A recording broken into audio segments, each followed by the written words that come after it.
Non. Voilà. Alors, du coup, on reprend.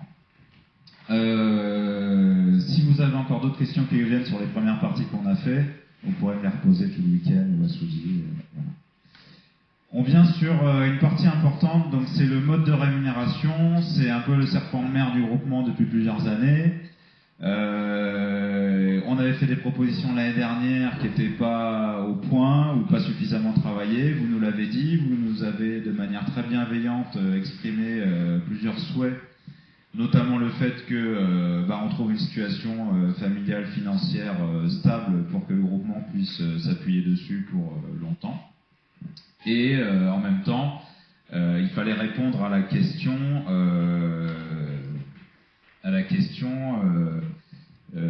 aussi de la présomption de salariat déguisé, puisqu'on arrivait en activité principale et qu'il était plus supportable en termes de risque légal qu'on soit à plein temps sur le groupement, payé que par le groupement, sans être ni salarié, ni rien du tout, ni sans charge fiscale, etc. Voilà. Donc on est vraiment, depuis cette année, enfin depuis 2019 en tout cas, sur une activité pour nous qui est à plein temps, et donc sur quel mode on avance là-dessus.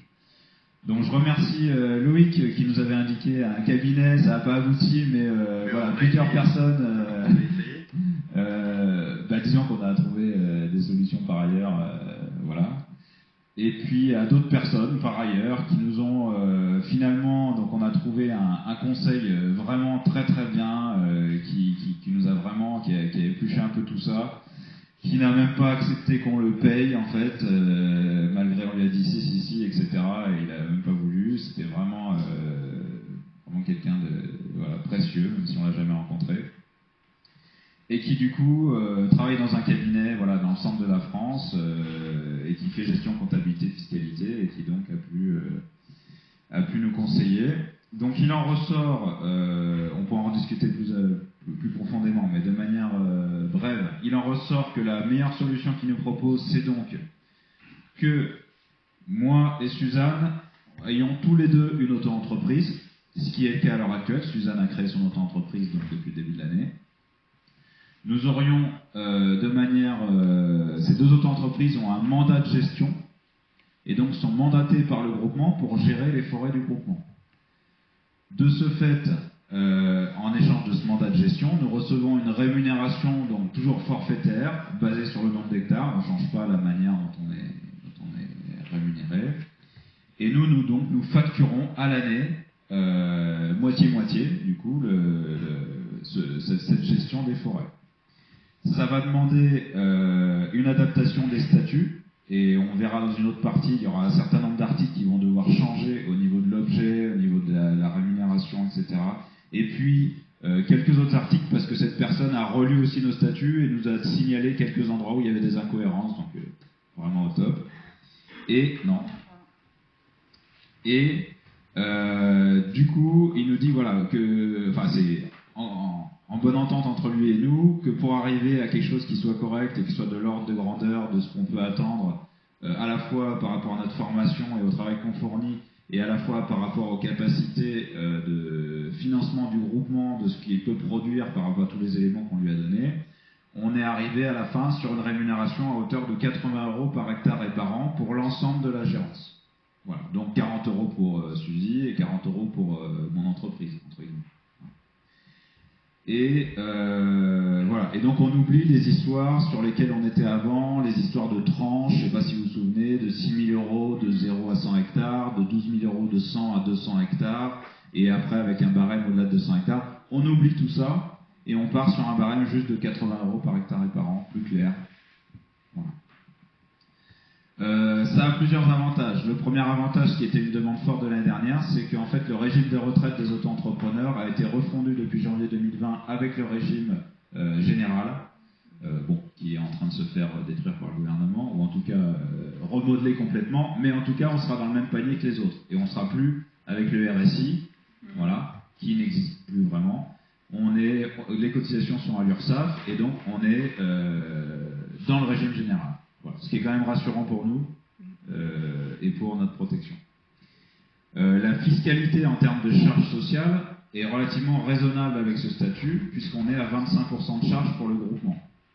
Voilà, ce qui justifie quasiment toute l'augmentation de... Il y a quand même des charges sociales sur le groupement alors que c'est une facture. Non. Le groupement ne paye pas de charges sociales directement, oui, mais nous, en tant que prestataires, on paye 25% de cotisation sociale. Ce qui fait qu'on va dire, au total, c'est vrai qu'on s'intègre un peu, voilà. Au total, nous et le groupement, tout le monde, par rapport au volume d'argent qui va être donné par le groupement, il n'y a que 25% de ce volume d'argent qui partira en cotisation sociale. Voilà. Parce que nous, en plus, derrière, on est exonéré d'impôt sur le revenu sur nos revenus de l'auto-entreprise. C'est le versement libératoire. Exactement. Voilà. Donc c'est quand même très intéressant comme mode. Pour comparer par rapport à du salariat, on est à plus de 50% de charges, même plus que ça si on compte les impôts sur le revenu, plus les charges patronales. Comment ça exonérer d'impôt sur le revenu? En tant qu'auto-entrepreneur, l'argent que tu gagnes, ton chiffre d'affaires que tu gagnes par ton auto-entreprise, tu payes les 25% sur ton chiffre d'affaires, pas sur ton bénéfice. Et après, cette somme-là, tu la déclares dans ta déclaration d'impôt sur le revenu, mais tu n'es pas imposé dessus. Donc ça vaut pour le paiement des cotisations sociales, les 23,5 ou 23,5, 25 voilà, 23,7. Oui. Et ça vaut pour les cotisations de retraite, Ouais. la Sécu, donc normalement, et puis ça vaut pour... et c'est libératoire. Voilà, sauf que tu n'as pas droit au chômage, évidemment. Donc, oui. Comme tout indépendant. Oui, mais c'est quand même, voilà, on peut reconnaître ça, je crois que c'était Sarkozy qui avait mis ça en place, c'est quand même un statut qui est quand même peu imposé et qui permet de lancer, voilà, qui a ses avantages, on va dire. Voilà. C'est un statut qui nous permet d'être couverts. Donc nous, puisqu'on fait des factures en tant qu'auto-entrepreneur, on contracte nous une assurance professionnelle en tant que gestionnaire professionnel, et donc dans toutes les activités qu'on fait pour le groupement, on n'est plus comme avant propriétaire faisant des activités de sylviculture dans ses forêts en tant qu'associé, mais on devient gestionnaire, on est aussi associé gérant, mais on devient gestionnaire avec un mandat de gestion des forêts, et dans le cadre de notre auto-entreprise qui donne lieu à une prestation et une facture, on est couvert par nos assurances professionnelles, et donc c'est beaucoup plus intéressant si jamais il y a un accident. Voilà. On n'aura pas de conflit avec la Sécu, où on est... c'est pas une décennale, mais ça revient un petit peu à ça. Est-ce que vous avez pensé qu'il y a la CFE qui va vous tomber dessus? Alors la CFE, on l'a déjà payé une année, c'était 170 €, et en fait, ça n'est... Ben non, là, on n'a pas eu cette année. Zéro cette année. Attention quand même. Je sais pas. Parce que je crois que c'est au prorata, je suis même quasiment sûr, c'est au prorata du chiffre d'affaires déclaré. C'est la cotisation foncière des entreprises. Oui. Et donc moi j'ai aussi une auto-entreprise. Et voilà, mauvaise surprise cette année. Combien? Moi ça me touche un tout petit chiffre d'affaires parce que je fais un peu de conseil, mais globalement j'ai vite fait, j'ai doublé quoi. L'année dernière j'avais presque rien facturé, j'étais une année, c'était tout début.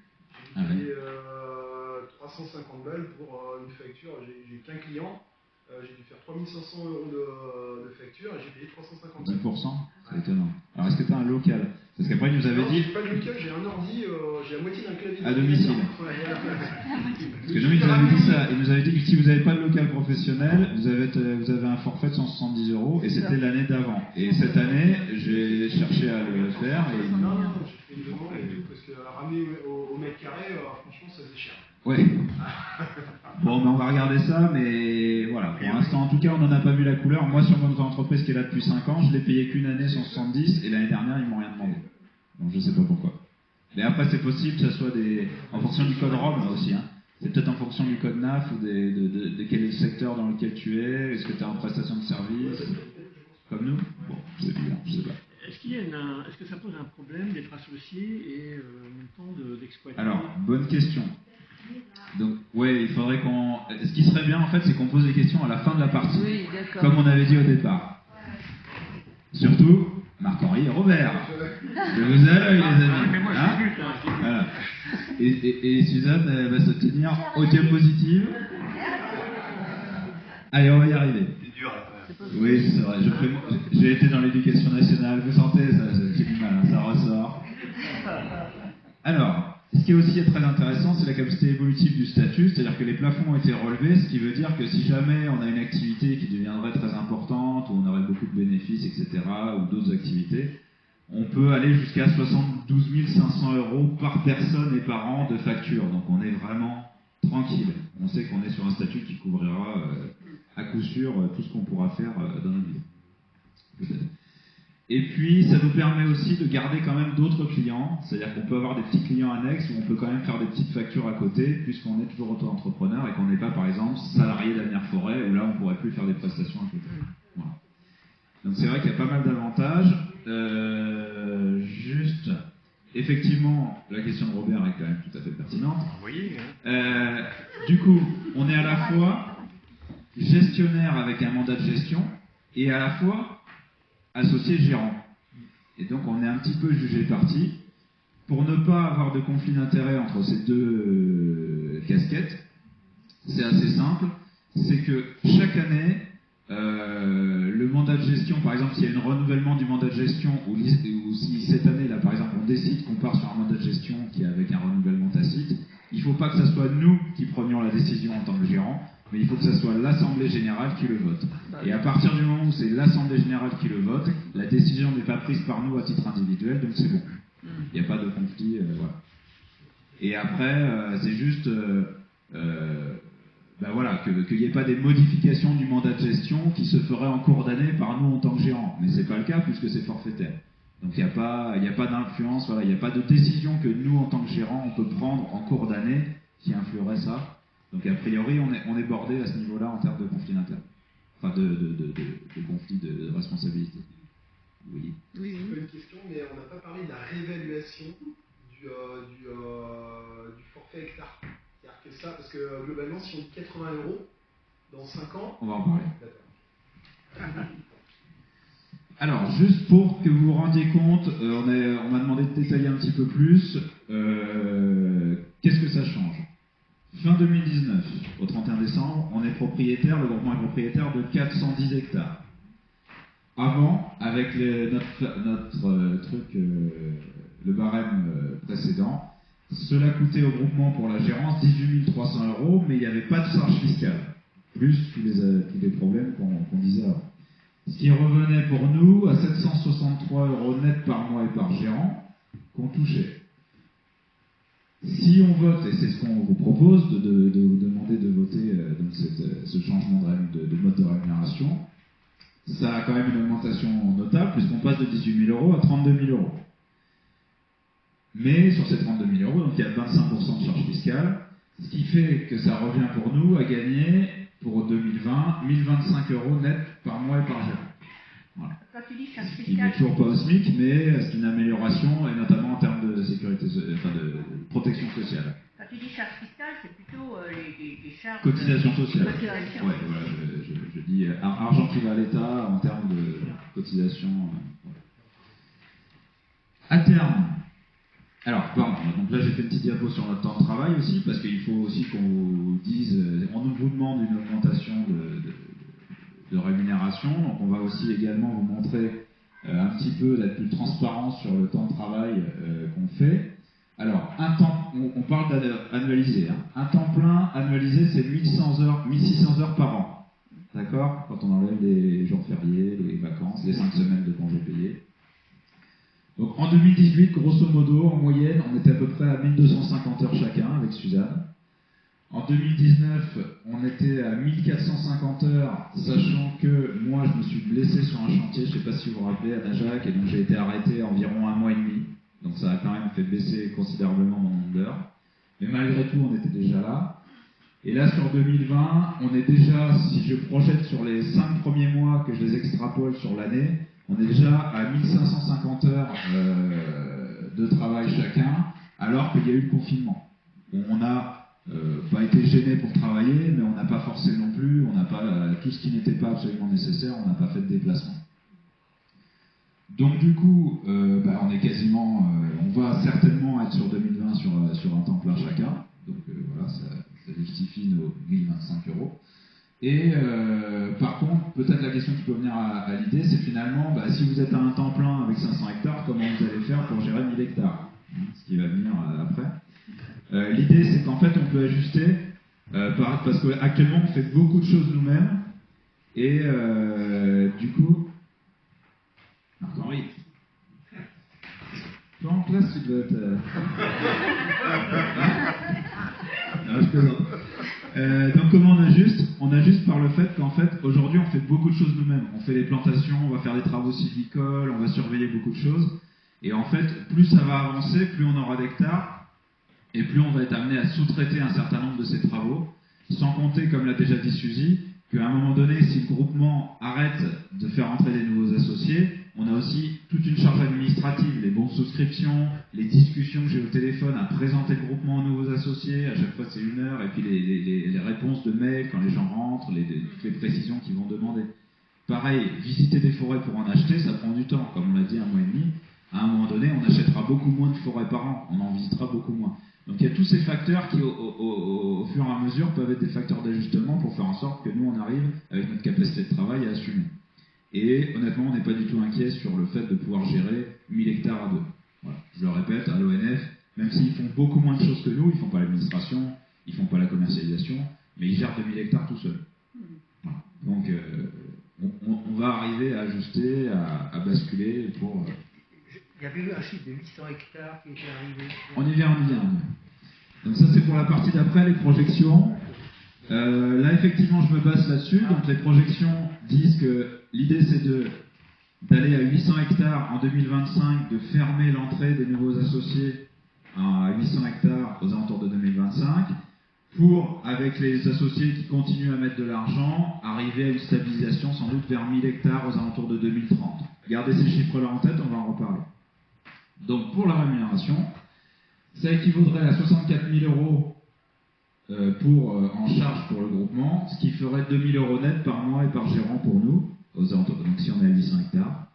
Et pour 1000 hectares, 80 000 euros, 2500 euros net par mois et par gérant. Et donc, c'était un petit peu les calculs qu'on avait déjà fait à l'époque, on avait rédigé le business plan. Voilà, on se dit qu'en tant qu'ingénieur, avec notre niveau de formation, et si on travaille pour gérer 1000 hectares, si on arrive à gagner, voilà, aux alentours, on va dire, de 2000 euros net par mois chacun, eh ben, c'est raisonnable, on est à l'aise, on arrivera à faire vivre notre famille avec ça, et puis c'est mérité, et puis ça va. Voilà, pour des ordres de grandeur, voilà. Tout dépend après de ce que vous gagnez vous et des références que vous avez en tête. Pareil, donc dans les statuts, le conseil qui nous a été fait, c'est de dire, pour répondre à ta question, qu'il y a d'introduire une possibilité d'ajuster cette rémunération annuellement, à la hausse ou à la baisse, à chaque AG, en fonction des besoins et de la conjoncture. Voilà, on y reviendra dans une partie après. De dire, si une année, on voit que non, ça ne le fait pas, on a beaucoup de déficits, on n'arrive pas à assumer la rémunération, on peut éventuellement la revoir à la baisse pour 1 an, de manière temporaire.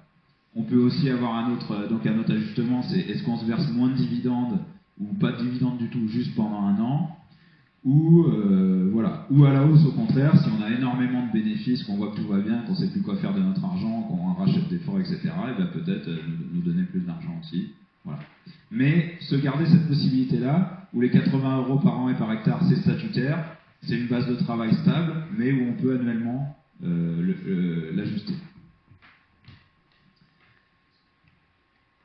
Est-ce que vous avez des questions sur cette partie-là? Loïc. Moi, je voudrais savoir si Suzanne est contente. L'année dernière, elle était inquiète et elle voulait quand même gagner en sérénité. Je voudrais savoir si ce qu'elle nous présente lui convient complètement. Oui, je te remercie pour cette question. C'est une bonne question. Ça dépend, c'est une bonne question. Parce que, d'une manière, je suis contente. De l'autre côté, quand on aura obtenu cet ajustement de notre rémunération, j'ai constaté que ça commence à me mettre la pression dans l'autre sens, parce qu'il faut que je gagne cet argent pour être dans l'équilibre, et ça va nous mettre la pression de faire des chantiers, et c'est pas ça que je veux non plus. Mais bon, à un moment donné, c'est aussi le déroulement de l'entreprise que ça marche comme ça. On avait dès le début estimé très bas notre rémunération du début pour pas faire des dettes, pour c'est notre démarche, ça s'est passé comme ça, et on s'est débrouillé autrement parce qu'on avait du temps à travailler dans notre domaine, ce qu'on n'a plus. Donc oui, faut que je m'habitue j'ai quitté le salariat pour monter à Avenir Forêt, pour avoir une liberté, une prise de décision, une marge de manœuvre. On a ça. Et maintenant, c'est le salaire qui va suivre. Donc, il faut que je m'habitue. Et on a conçu Avenir Forêt pour que ça tourne et ça marche et on est confiant. Et il n'y a pas de raison que ça ne marche pas. Et donc, il faut que je m'y habitue, je me répète. Mais non, je suis contente de cette décision. Mais tu penses à la photo? Arrête, non, j'ai arrêté. Ça fait depuis janvier 2019 que je fais plus de photos, je fais plus d'expos. J'en avais une expo qui était vendue d'avance pendant le confinement, qui était annulée. Mais non, avec les enfants, je peux pas faire. Mais c'était une décision que j'ai prise. Je vais reprendre peut-être plus tard. C'est pas un souci. J'ai deux passions dans ma vie, c'est la forêt et l'art. Et on peut pas tout faire en même temps. C'était une prise de conscience aussi. On peut être excellent que quand on se consacre à fond dans un truc et on peut passer par pied partout, même si on est compétent dans différents domaines. Mais... Donc voilà. En ce qui me concerne, je suis très serein, mais bon, ça n'a pas trop changé, on va dire. Et du coup, je suis content, qu'on va pouvoir mieux gagner notre vie. Après, en termes de... Oui, mais en termes de chantier, plus on avance, plus on prend de l'assurance, plus on en fait, plus on se rend bien compte aussi que c'était les chantiers les plus difficiles qu'on a fait au départ, où on vendait les arbres les plus moches, les moins chers, où il fallait faire les cloisonnements, où il fallait reprendre des forêts à l'abandon.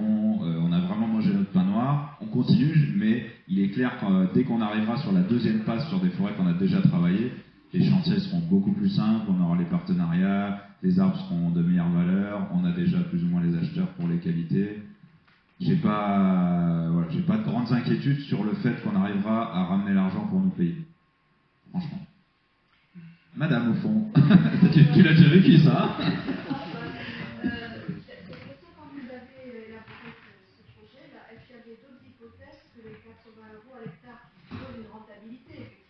Ouais. Il y a un bon état de santé, et pas de soucis et tout ça. Ouais. Est-ce qu'il y avait d'autres solutions Alors, en dehors du salariat? En dehors du salariat? Alors, Françoise, tu parles sur le niveau de rémunération ou sur le mode de rémunération? Non, pour continuer ce que vous suscitez, c'est vrai que ça fait... Sur le niveau de rémunération. Une pression qui fait qu'on est rémunéré à la quantité de travail fourni à l'hectare. Non, c'est pas ça. Non. C'est que cet argent-là, à un moment donné, va falloir vendre du bois de la hauteur de 64 000 €, plus 20 000 € de dividendes, ça fait 80 000 € par an. Et c'est les coupes qu'il faut organiser pour les quantités de bois qui vont en sortir. Moi, je ne m'inquiète pas. Moi, je sais marquer, je suis efficace de plus en plus, et il n'y a pas de souci. Mais on est quand même dépendant de la météo. Là, on a passé un hiver, depuis novembre jusqu'au mois de mai, de pluie. Tout était au ralenti, donc tout se décale. Donc, moi, j'ai plutôt peur de ça, qu'on a une année où les conditions sont difficiles, on a des bardeurs qui partent ou qui nous lâchent, et on a un décalage. Donc, on peut avoir des creux comme ça, des années de creux. Et moi, j'ai horreur d'un mois devant les chiffres. J'ai eu ça une fois quand j'avais moins 400 € en tant que gamin. Plus jamais ça m'est arrivé dans ma vie. Ça me fait... Et donc, c'est plutôt ça. J'aime pas faire des dettes. C'est pas un truc qui m'est naturel. Et si je peux éviter, j'évite. C'est ton côté allemand. Ça, c'est mon côté bavarois, ouais. Et comme elle est plus installée en Corrèze et dans le Cantal, tu penses que ça a pas amélioré les choses. Mais elle se sent bien, bizarrement. Donc, alors juste pour répondre aussi à Françoise, alors l'autre hypothèse, on était parti sur 70 € par hectare. C'était, on avait travaillé plusieurs, Et puis quand on se projetait, effectivement, on estime quand même que gérer 1000 hectares et gagner chacun 2500 € net par mois, avec la formation qu'on a et le travail qu'on a fourni, c'est pas trop demandé. Voilà.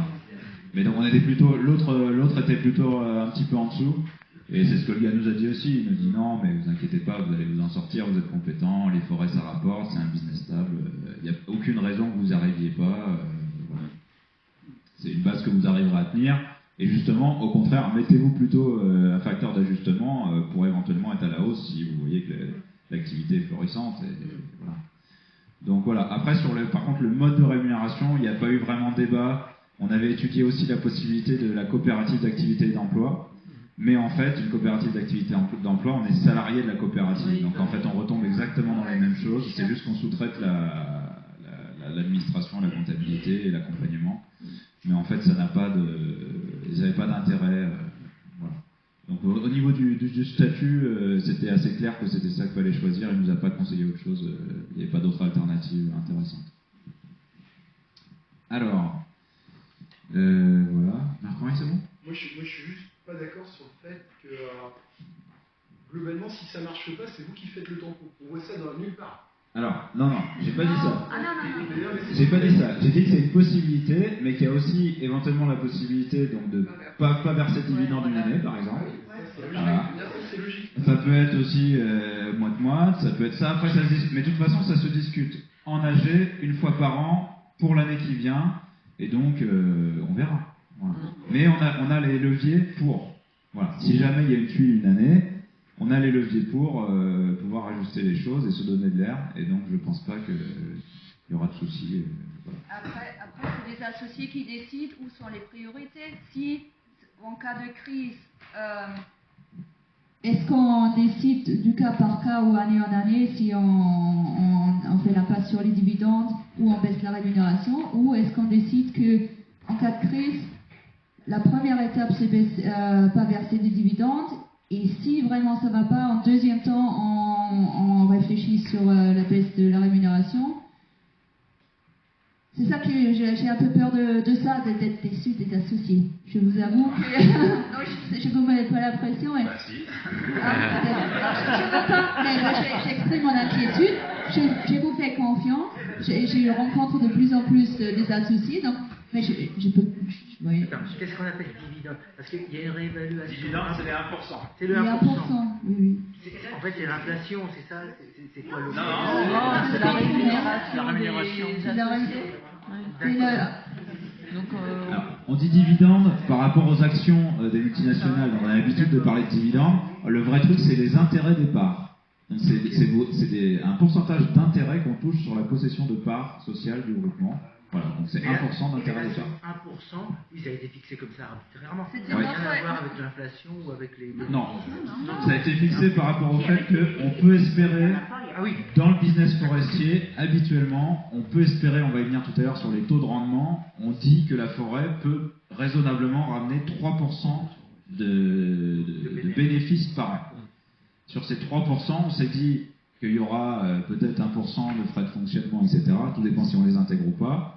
1% de dividendes, et ça nous laisse encore 1% de marge. Voilà. Et on s'est dit que si on verse 1% de dividendes, s'il y a plus, eh ben, cette plus-value va plutôt se répercuter sur la valeur des parts et sur leur réinvestissement dans les forêts. Voilà. Le 1%, c'est pour se dire, voilà, par les temps qui courent, 1%, c'est pas ridicule.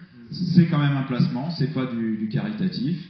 On verse 1%, on s'y tient, et puis voilà, c'était ça l'état d'esprit. Qu'est-ce qui se passe-t-il si, je sais pas, il y a une inflation qui est galopante à 5 ou 6% ou 10%? Eh ben, 14, comme ça, je sais pas. on peut reparler. Ces 1% sont pas fixés dans le marbre. Chaque année, on peut décider de s'en verser. On peut très bien cette année décider de verser 10%. Est-ce qu'il y a une prospective à ce niveau-là Non. de la forêt en cas d'inflation? Pas quoi? L'inflation, c'est le pouvoir d'achat, quoi. Ce serait que les prix.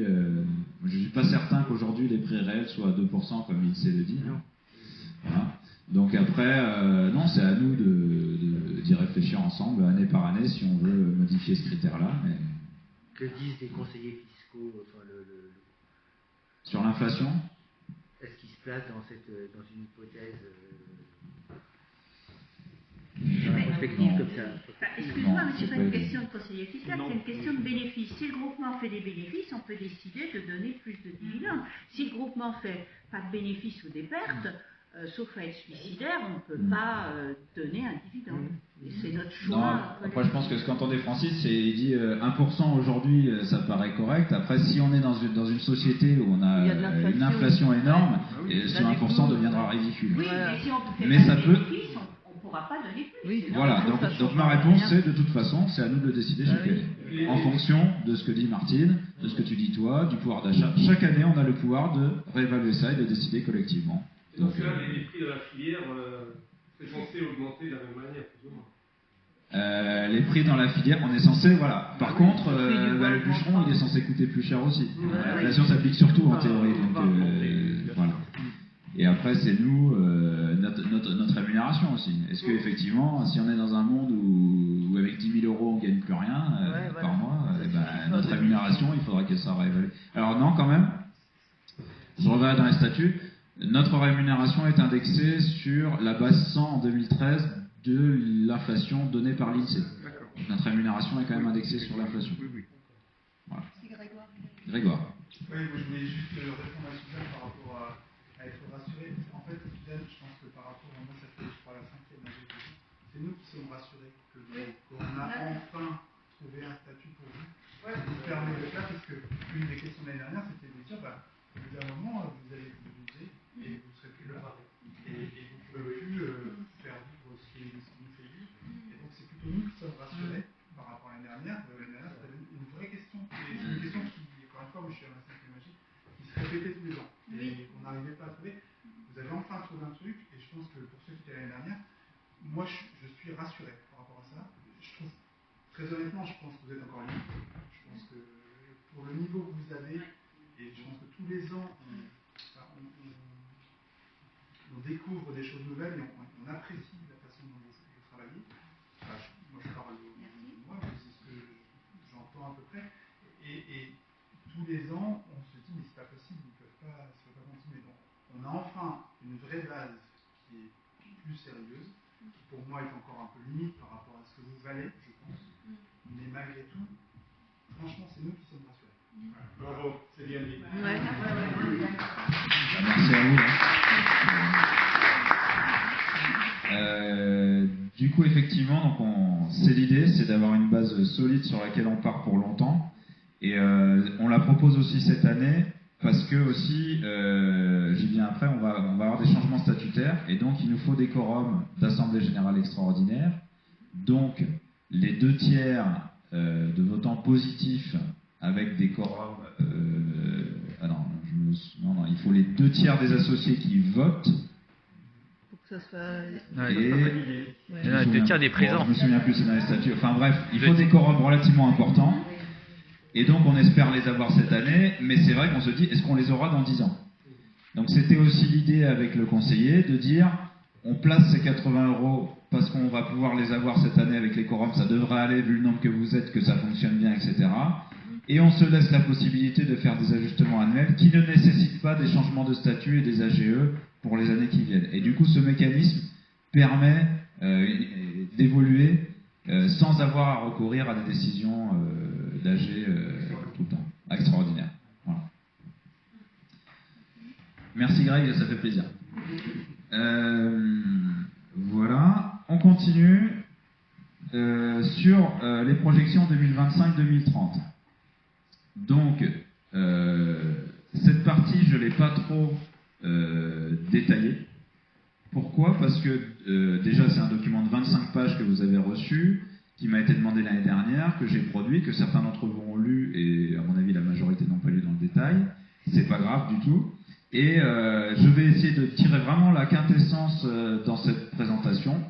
Et demain matin, pour ceux qui veulent, on va en parler beaucoup plus en détail, en essayant peut-être de faire un peu de prospective et de se projeter, voilà, de vraiment sur la gouvernance.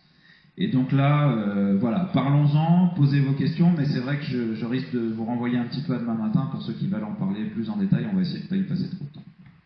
L'année dernière, donc la demande était de 2 ordres. Selon ce qu'on vient de dire, le mode de rémunération et le niveau de rémunération, qu'en est-il de la viabilité pour le groupement d'arriver à assumer ce volume financier de cette rémunération, si on se projette sur les 10 années qui viennent? Et puis l'autre question, qui est aussi une question qui avait été posée assez tôt dans le groupement, mais finalement, à quel moment on arrête de laisser rentrer des nouveaux associés? À quel moment on ferme? À quel moment on s'arrête? Quel est le seuil qui fait le bon compromis entre la capacité de travail, la rémunération et le nombre d'hectares, etc.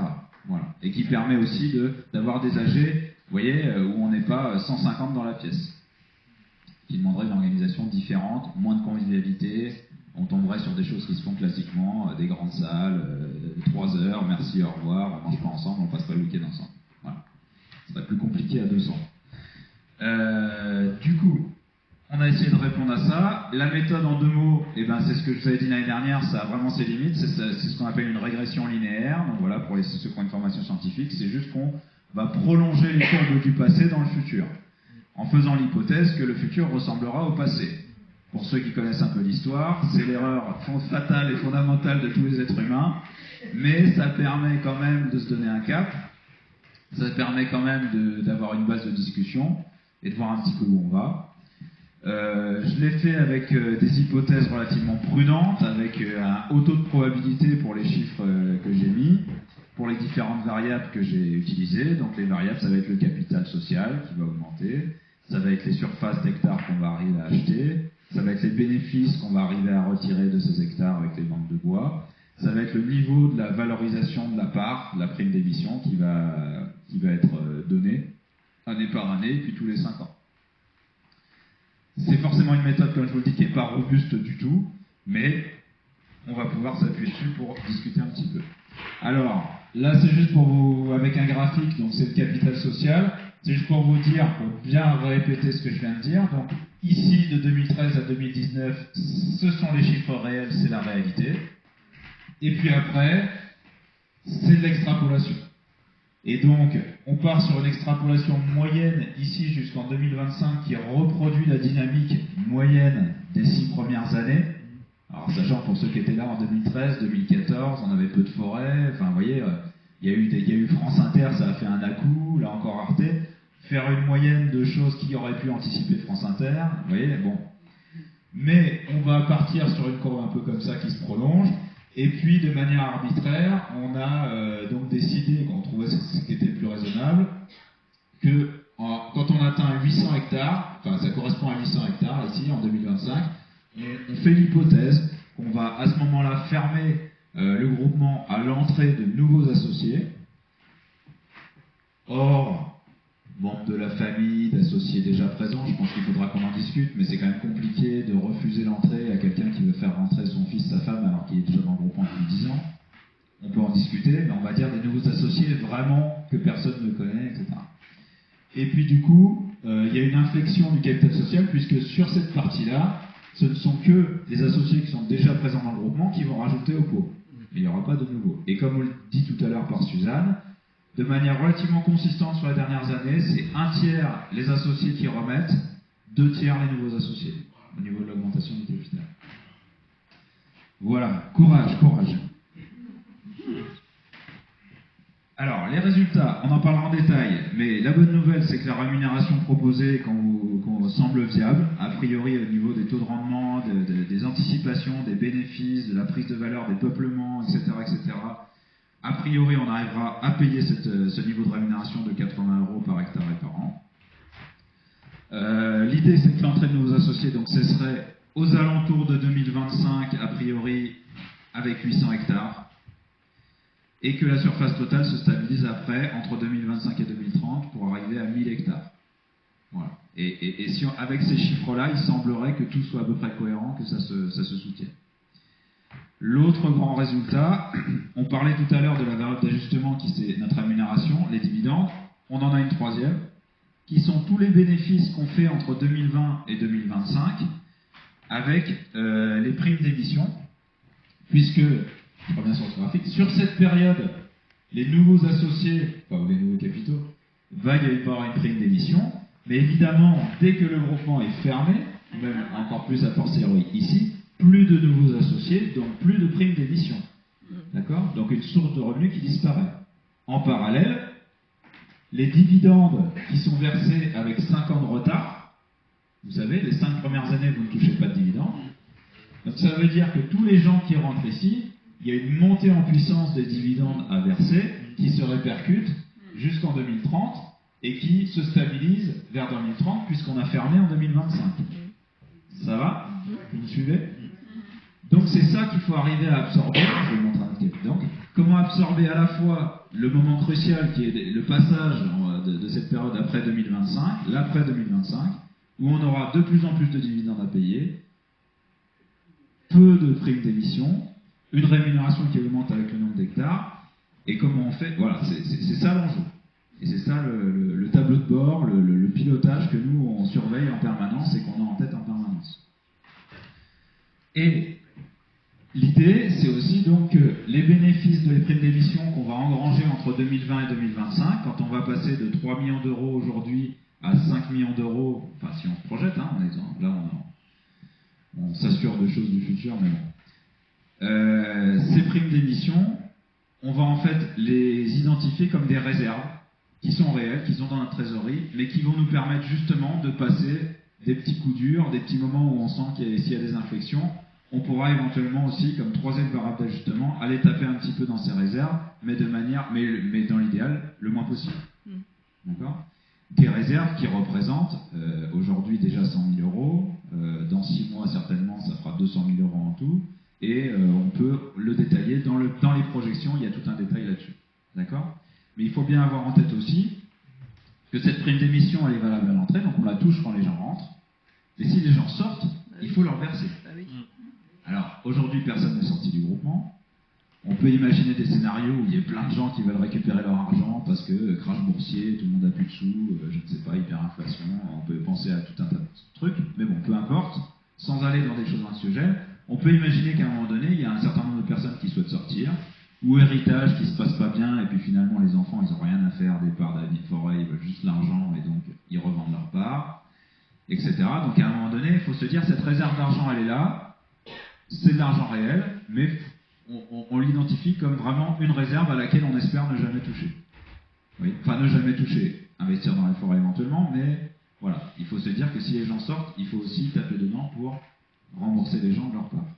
Et puis il faut savoir aussi jusqu'où on peut aller dans la réserve, le montant Alors, de la réserve. Ça c'est une discussion effectivement, je l'évoque aujourd'hui, mais on en parlera demain. On peut se demander, c'est une question qui a été posée par un associé,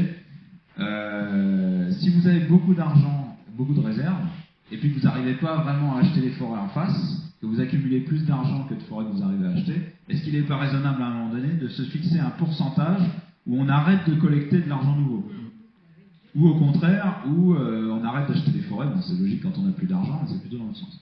Donc ça, j'ai des éléments là-dessus, il y a d'autres groupements où j'ai des chiffres qui m'ont été donnés par cet associé qui est aussi dans un autre groupement, et je comptais l'évoquer plus tôt demain matin, pour les gens qui s'intéressent plus en détail. Voilà. La réserve est aussi en forêt. Alors la réserve elle peut être en forêt, alors sachant qu'au passage, quand tu achètes et que tu vends une forêt, tu as quand même une taxe de 8%, ce qui n'est pas négligeable sur une forêt de 200 000 euros. Voilà. Mais effectivement, libre à nous, par exemple dans un cas où effectivement on a besoin d'argent, on ne sait pas comment faire, eh bien, crève-cœur, mais de choisir une des forêts, pas très bien placée, qui a une bonne valorisation, qu'on a bien améliorée, un peu petite, un peu ci, un peu ça, et de choisir de revendre une forêt. Voilà.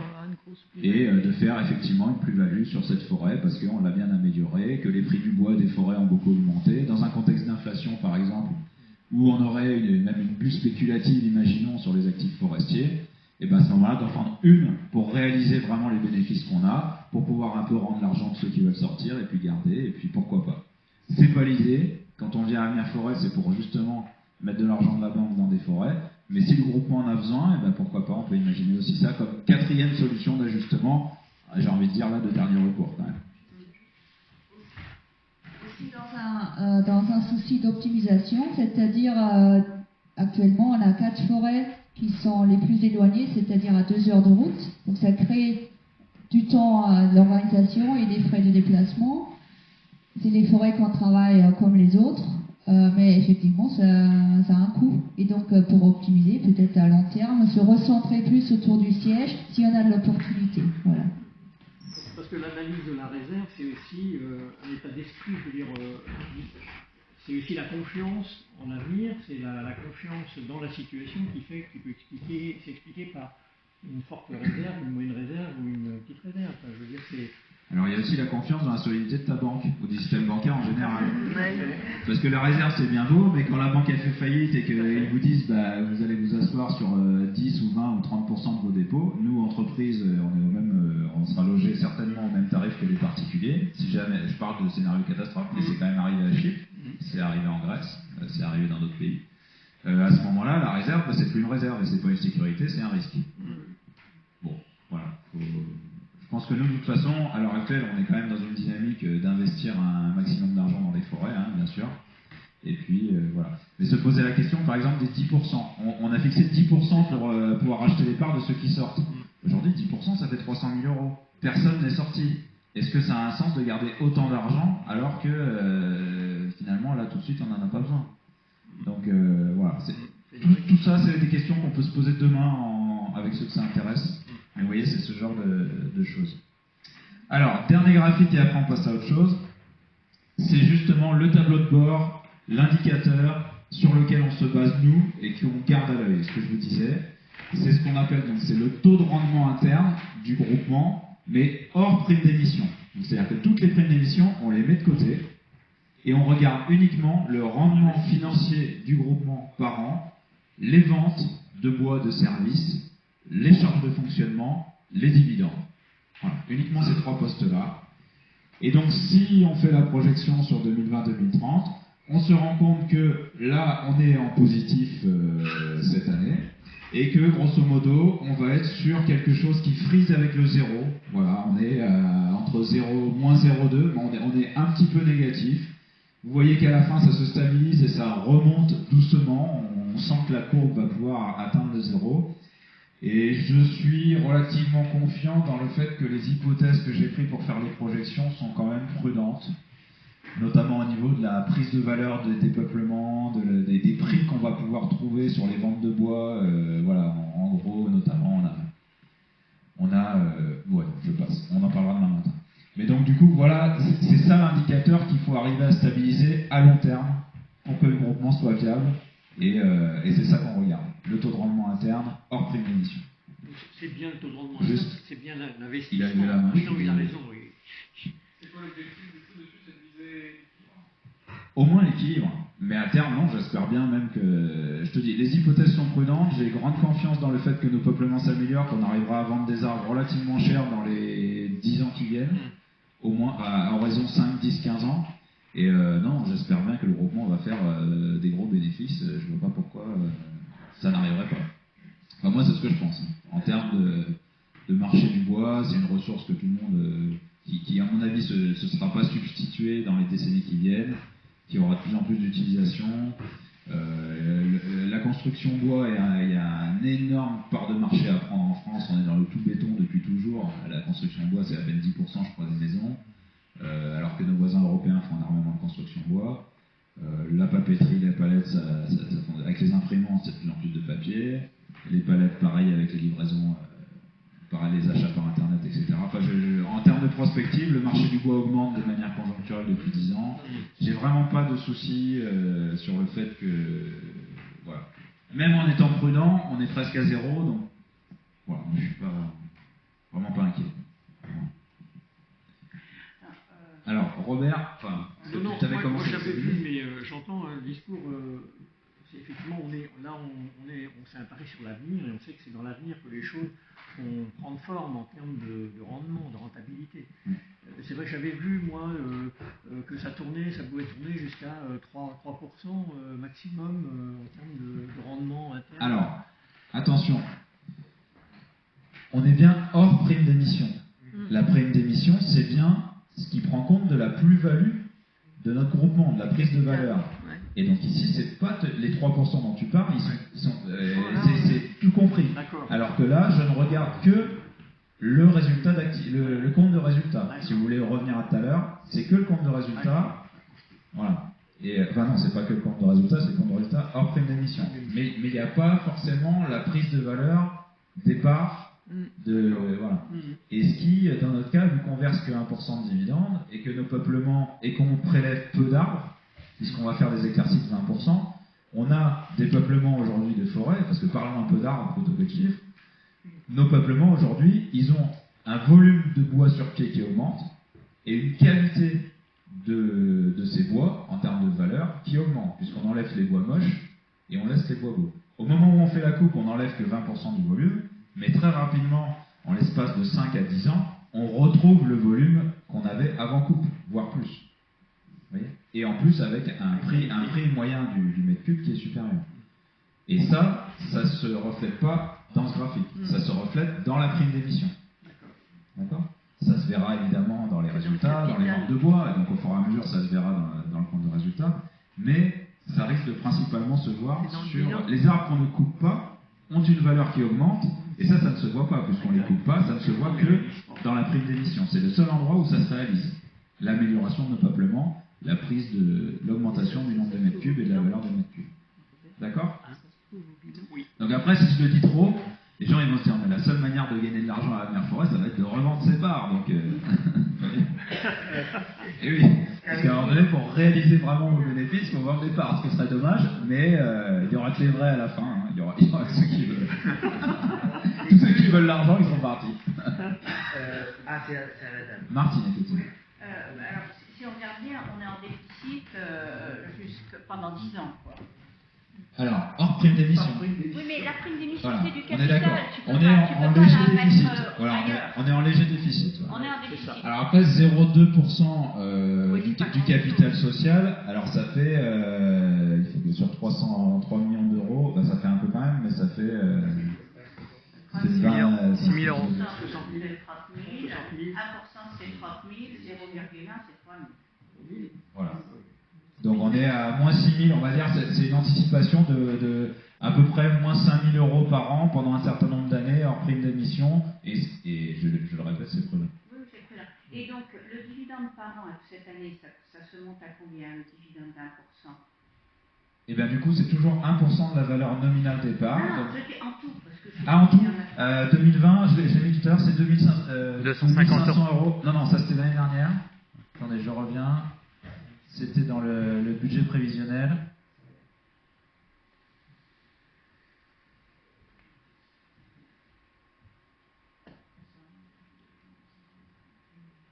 Ah. 3 242 euros, c'est là. Ouais, donc cette année, en 2020, on paye 3 242 euros de dividendes. Cette année, tu l'avais compris dans les comptes. Ah oui, bien sûr. Là, dans le graphique que tu as vu, les dividendes sont compris dedans. Ouais. Et la montée en puissance des dividendes est comprise dedans. Dans le TRI qu'on vient de voir. Tout à fait. Oui, donc c'est tout à fait supportable. Donc je le répète, le TRI qu'on vient de voir, c'est tout sauf la prime d'émission, c'est-à-dire l'augmentation du capital social, l'augmentation des surfaces d'hectares qu'on exploite, et au fur et à mesure qu'on achète des forêts, on a de plus en plus de ventes de bois, nos forêts rentrent en production, on verse de plus en plus de dividendes, et on ne touche plus de... les primes d'émission sont en dehors, donc on n'en touche plus là. Et voilà. Voilà, c'est tout hors prime d'émission. Et on verse des dividendes. Ce que j'ai déjà dit. Ça va? Donc c'est vrai que je l'ai mis dans les annexes du rapport des projections, mais en fait, je l'avais précisé, c'est ça qu'on regarde. C'est ça qui nous rassure. Tant qu'on arrive à garder ça à l'équilibre, c'est qu'on est dans le bon. Voilà. Et sachant que, voilà, en 2025, on aura malgré tout un matelas de prime d'émission, en théorie, je sais plus le chiffre, c'est 500 000 euros ou 800 000 euros de prime d'émission qui sont rentrés. Donc c'est pas en perdant 5 000 euros par an, avant d'utiliser les réserves, on a le temps. Donc ça va. Ouais. Dans le pire des cas, voilà, ça va. Donc c'est ça qui nous rassure. En tout cas, moi ça m'a rassuré malgré tout de faire ces projections. On s'est dit quand même, en étant très prudent, même en faisant ça, moi j'ai pas bidouillé les chiffres pour arriver à ça. J'ai fait le truc avec ce qui me paraissait plausible, et ça m'a sorti ça. Hein, j'ai pas rebidouillé les chiffres pour que ça fasse 0 après. Hein. Sinon, ça ferait pas moins 0,2, ça ferait plus 0,2, vous vous doutez bien. Hein, j'aurais mis un plus. Rappelle-nous la production moyenne par hectare en cubage de la croissance des arbres. Alors ça dépend beaucoup des peuplements, les chênes poussent beaucoup moins vite que les résineux, mais on peut être entre, on va dire, 5 mètres cubes par hectare et par an pour des chênes, et jusqu'à plus de 10 mètres cubes par hectare et par an pour des raies Douglas. Voilà.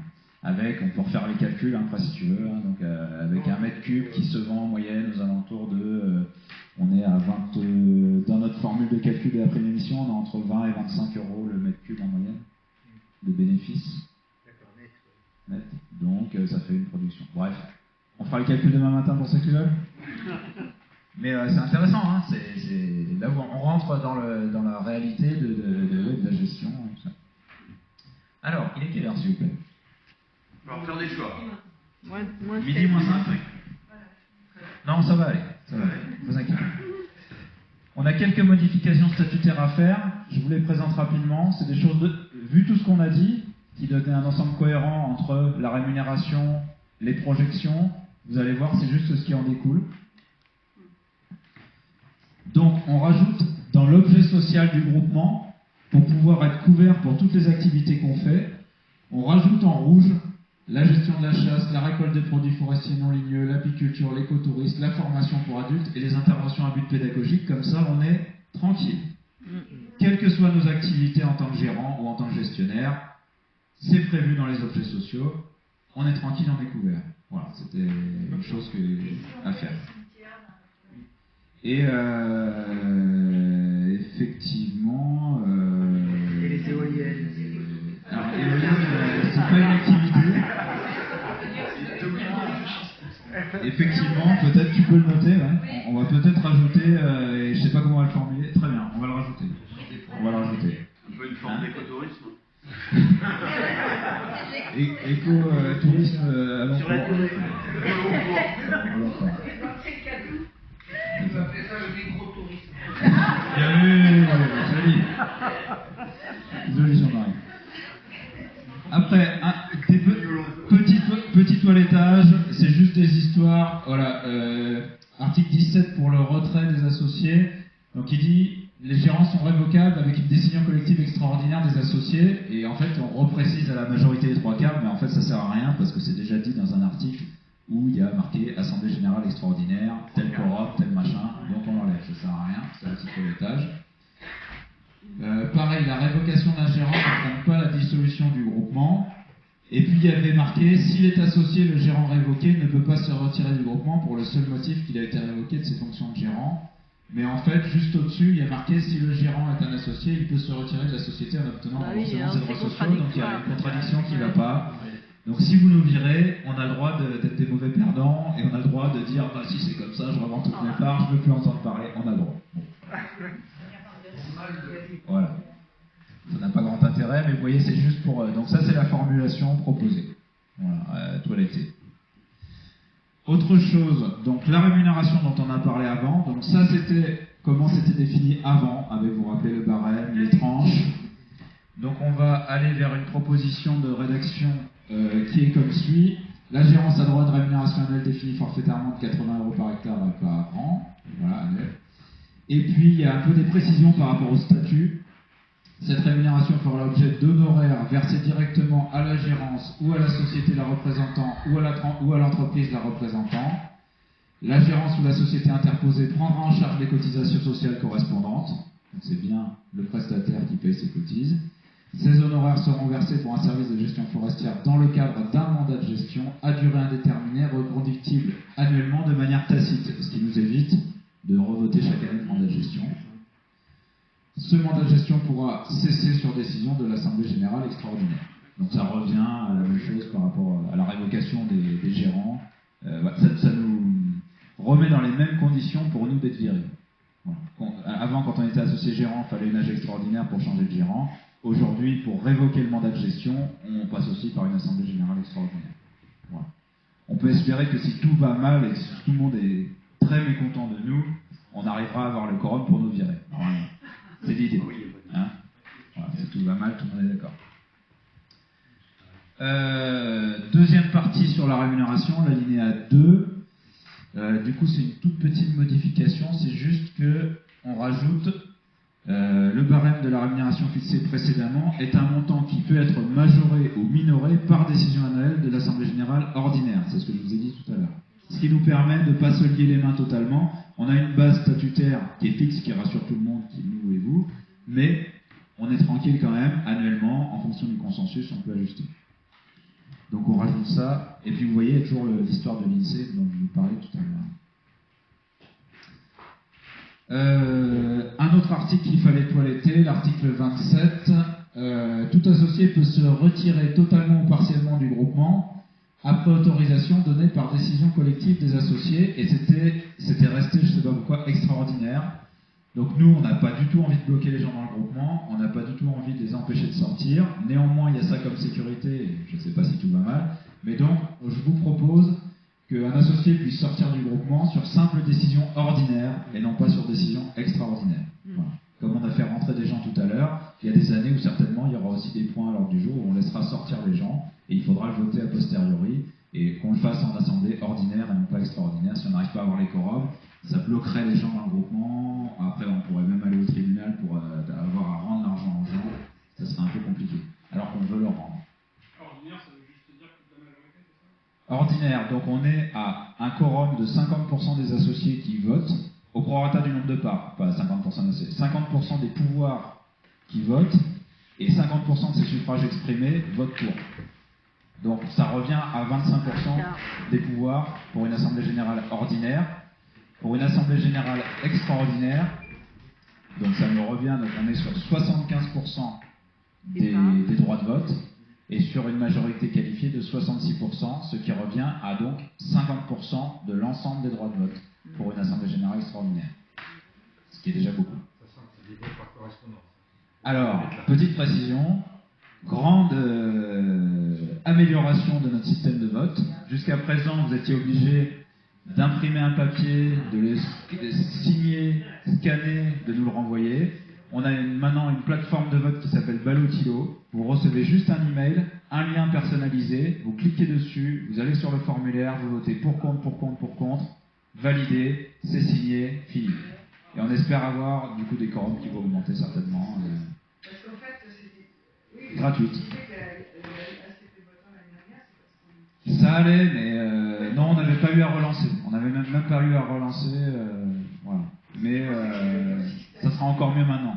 Un email, un lien, un formulaire, oui, non, validé. En 1 minute, c'est fait. Voilà. S'il y a pas mal de gens, l'imprimante, le scanner, c'était déjà compliqué. Voilà. Il y a une éventualité où il y a des gens qui sortent. Oui. Les parts, elles sont remises en compte au sein du traitement. Non. Alors, en fait, il y a deux possibilités. Si quelqu'un sort, ça peut être quelqu'un du groupement qui veut remettre de l'argent, qui lui rachète ses parts. Quelqu'un qui est déjà dans le groupement, il veut remettre de l'argent. Plutôt que de lui créer des nouvelles parts, ce qu'on fait à l'heure actuelle, ce qu'on a toujours fait, eh bien, on lui vend les parts de celui qui veut sortir. Ça, c'est la première possibilité. Deuxième possibilité, si le groupement rachète les parts avec sa trésorerie de la personne qui veut sortir, on annule les parts. Ce qui fait qu'elles se répartissent au prorata sur tout le monde. Voilà. À choisir, évidemment, nous, on n'a pas intérêt, alors tout dépend, si on veut utiliser de la trésorerie, si on a trop de réserves, qu'on n'arrive pas à investir dans les forêts, eh ben, pourquoi pas effectivement lâcher la trésorerie. Mais si on veut garder de la trésorerie, peut-être de manière plus pratique pour nous, demander à quelqu'un qui veut remettre de l'argent de racheter les parts. Ça évite au groupement d'utiliser de la trésorerie. Voilà. Ça revient un petit peu au même au final. Deuxième chose, la demande d'autorisation de retrait, donc quelqu'un qui veut sortir du groupement, est notifiée par lettre recommandée. Donc ça, j'avais oublié de le changer. Il y a quelques années, je ne sais pas si vous vous rappelez, j'avais dit on avait changé pas mal de choses avec le mail. Donc là, l'idée, c'est de changer la lettre recommandée par un mail avec accusé de réception. L'associé qui souhaite se retirer précise l'estimation qu'il fait de la valeur de ses parts. Bon, c'était resté comme ça, c'était une erreur de notre part, on n'avait pas bien vu. Ainsi que les modalités. Donc non, c'est pas l'associé qui dit combien les parts elles valent quand il ressort. Il y a une prix de la part qui est fixée, il y a une formule qui a été fixée, il y a des estimations, donc il se base sur ça. Donc on remplace extraordinaire par ordinaire. On remplace lettre recommandée par courriel avec accusé de réception. Et on remplace l'associé qui souhaite se retirer se verra appliquer la valeur des parts en cours durant l'année de sa demande. Point barre. Voilà. Et puis il indiquera les modalités, c'est juste pour dire est-ce qu'il veut son argent sous 3 mois, sur un virement, sur tel compte. Voilà, c'est les modalités. Ok. Ça veut quoi indiquera les modalités selon lesquelles il souhaite être remboursé? Et bien c'est ce que je viens de dire, c'est est-ce qu'il veut un virement, un chèque, est-ce qu'il veut son argent sous 3 mois, 6 mois, sur quel compte en banque.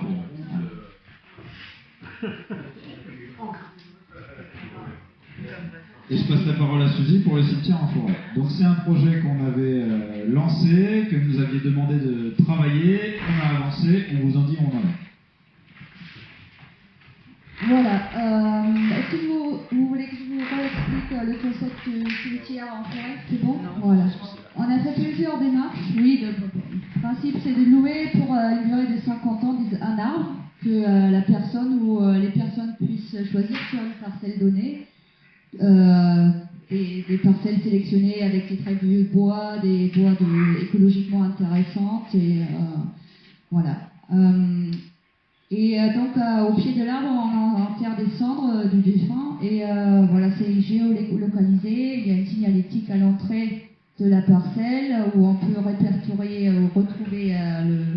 l'arbre tombeau, on va dire, avec un livret couleur, avec des cartes, photos et positions GPS pour la famille pour pouvoir retrouver cet arbre. On a ajusté le prix proposé parce qu'on s'est renseigné auprès d'autres projets qui sont montés récemment en France.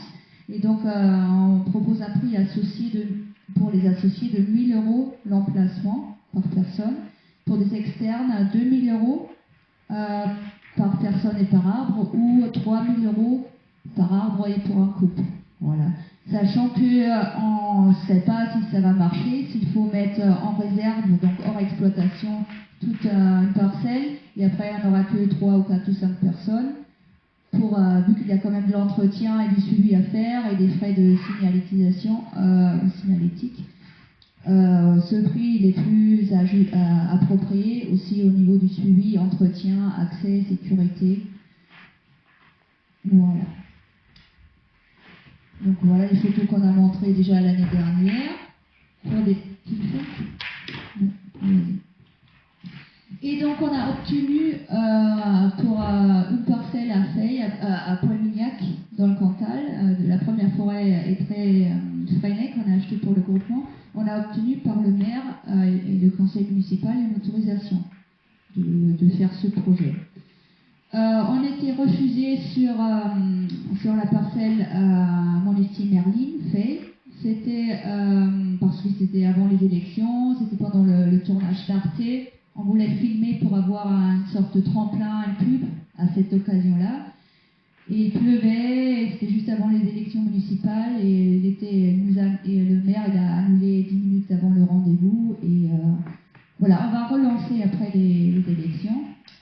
C'était dommage parce que là c'est une forêt qui est tout plat. On peut se garer à l'entrée de la forêt, il y a une sorte de parking. Donc au niveau accès pour les familles, c'est beaucoup plus facile qu'à Poix-Mignac, où à Poix-Mignac le peuplement il est plus beau pour ce genre de projet, mais c'est une sorte de pèlerinage qu'on propose, parce que là à l'entrée où on se gare jusqu'à la parcelle, il y a 1 kilomètre à faire à pied. Même si on choisit une autre parcelle qui est un peu en pente, qui est très belle aussi, il faut 500 mètres à pied. Il y a la possibilité de créer une piste pour ça, mais c'est... voilà, j'avance.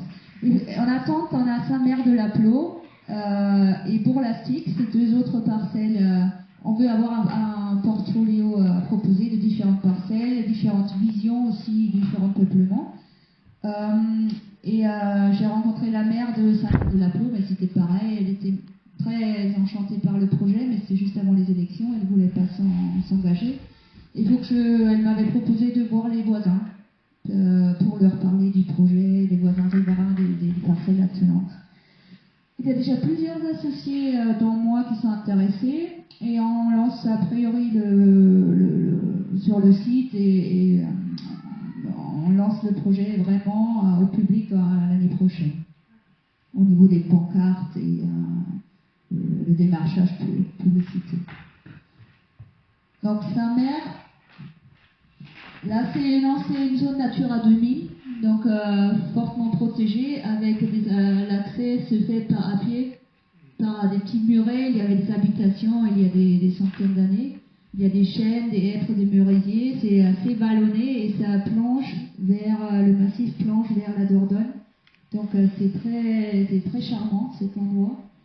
Il faut un peu faire de marche quand même pour accéder à cette parcelle, 1 petit kilomètre, mais c'est tout plat et voilà, c'est plus une balade qui se fait plus facilement qu'à Poix-Mignac, où Poix-Mignac c'est plus randonnée.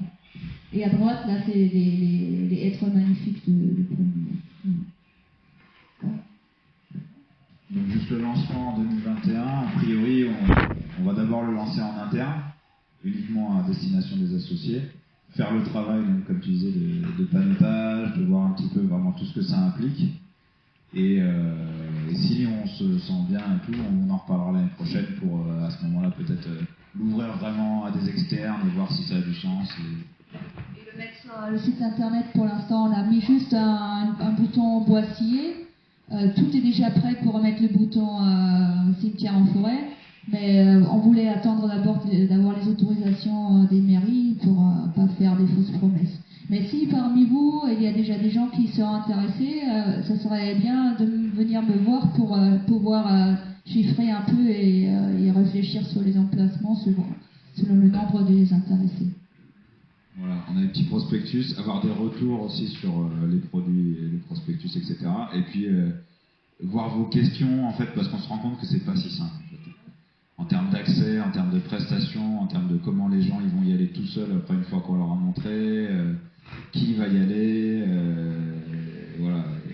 C'est pas si facile. Combien de temps ça va nous prendre à nous d'entretenir, voilà. Donc, en gros, en interne, c'est le test. Et si jamais c'est concluant, on fera en externe, mais pour l'instant, on fait en interne. Sur ce projet, moi, j'aimerais un peu Une réserve de 100 millions, donc par exemple, là, si je vais à mon père, je paye maintenant et je meurs dans 50 ans, donc dans 50 ans, Ça peut se faire comme ça. On changerait. Il y a un contrat. Il y a un contrat signé avec, effectivement. Tu choisis ton arbre. Si jamais Pendant 50 ans cet arbre elle tombe, on va te contacter et va te proposer de choisir un autre arbre. Ça peut...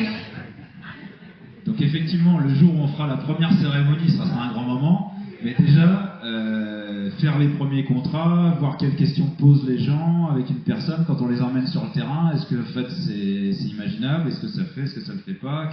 Voilà, tout ça, on a beau arriver à se projeter, c'est pas si évident en fait.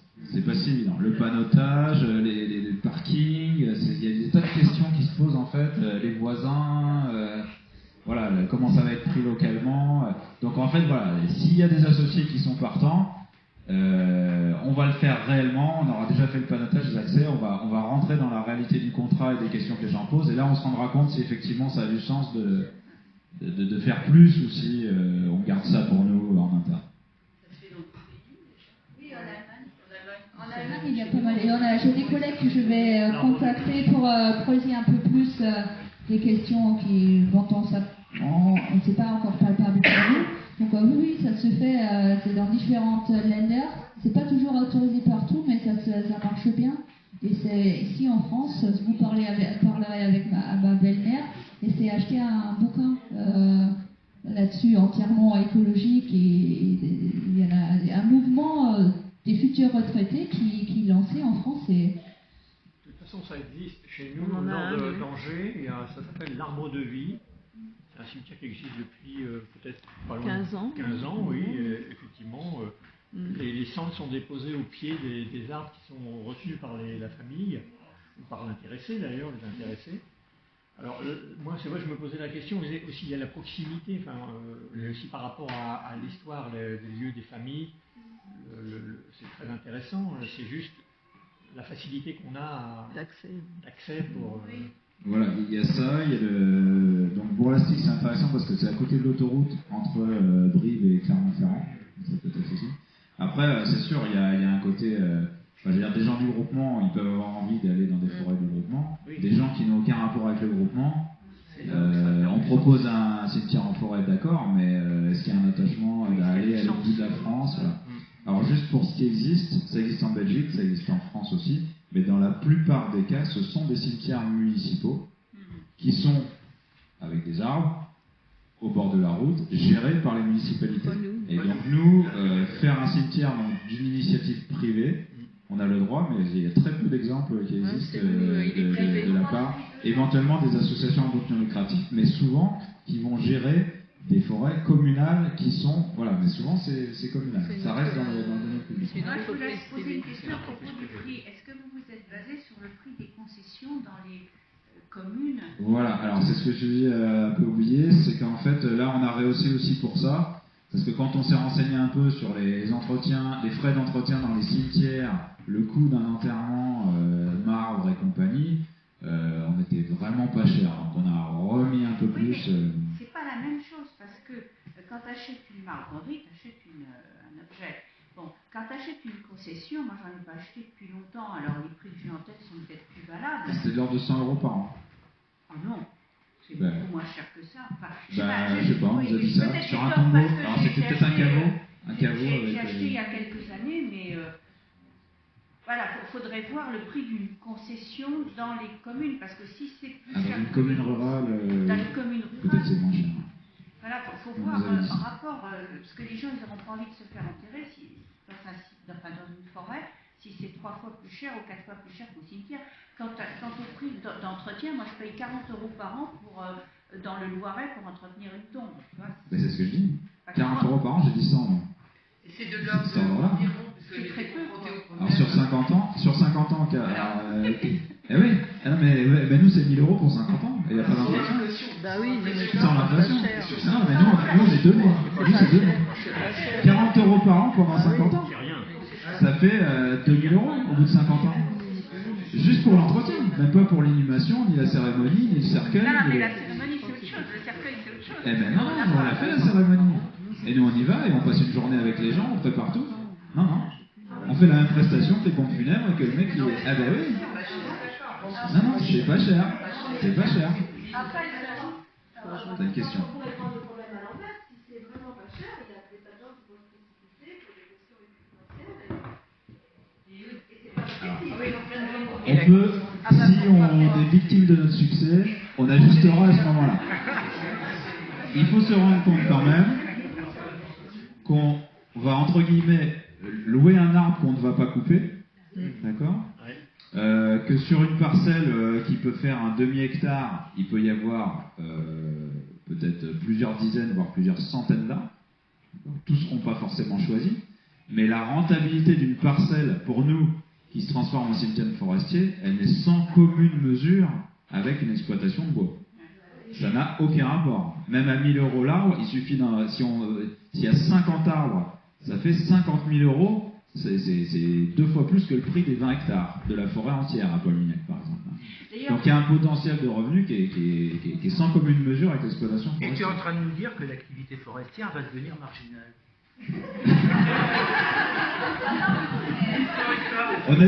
Pour être honnête, je suis pas certain, malgré le côté mode et le côté...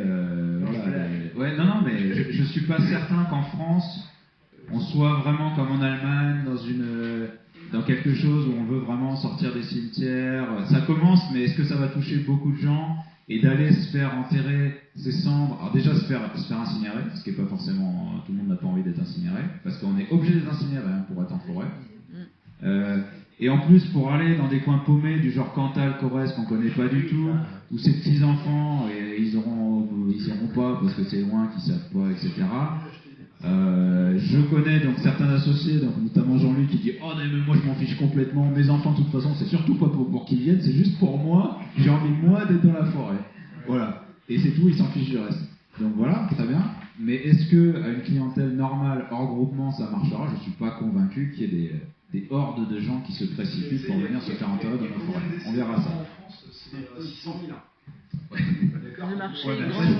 Oui, mais c'est du démarchage. Oui, mais après, c'est de la pub, du démarchage. On n'a pas le droit de faire de la pub. On n'a pas le droit de mettre des encarts, des annonces. On n'a pas le droit de faire de la pub. On n'a pas le droit de faire de la pub. Ah bah, à Angers, je peux dire qu'il y a des cartes à reprendre. Oui. Non, exact. Nous, à Avenir Forêt, en tant que société civile immobilière à but non commercial, on n'a pas le droit de faire de la publicité dans les magazines. Oui, c'est on a le droit de interdit. faire du public rédactionnel. Oui. On a le droit de faire du public rédactionnel, c'est-à-dire qu'effectivement, Oui, tu peux faire. On peut faire un blog. Voilà. Comme on le fait à l'heure actuelle. Voilà, c'est ça. Mais on n'a pas le droit d'aller faire un encart, une annonce dans des magazines spécialisés dans les pompes funèbres. Il faudra demander à France Inter D'ailleurs, de quand passer pour faire un Voilà. reportage. Quand on compare avec le prix d'une concession, c'est un peu une erreur, parce qu'on devrait comparer avec le prix que coûte un columbarium, c'est-à-dire l'endroit où les gens mettent les urnes. C'est ça en fait, c'est pas une taupe. Effectivement, je vais m'enseigner. Je vais m'enseigner. Non, moi je sais pas si ça faisait évoluer le statut de. Non, ça change C'est rien. vraiment déjà prévu dans les statuts. Mais vous avez le droit de le faire en tant que particulier. Tout à fait. Si vous avez une forêt, vous pourriez ouvrir un cimetière en forêt dans votre forêt personnelle. N'importe qui peut le faire. Vous pouvez vous faire, dans votre propre forêt, vous pouvez vous faire incinérer et mettre vos cendres. Faut juste, alors les trois, il y a 3 contraintes légales. avoir l'autorisation de la mairie, le dire à la mairie où on est enterré et le dire à la mairie où on est né. C'est les seules contraintes légales. Voilà. Les protestants le faisaient autrefois. Ne commence pas à mêler la religion là-dedans. Ils n'avaient pas le droit aussi. Et les cendres doivent être enterrés dans la terre et non pas éparpillés. C'est interdit de les éparpiller.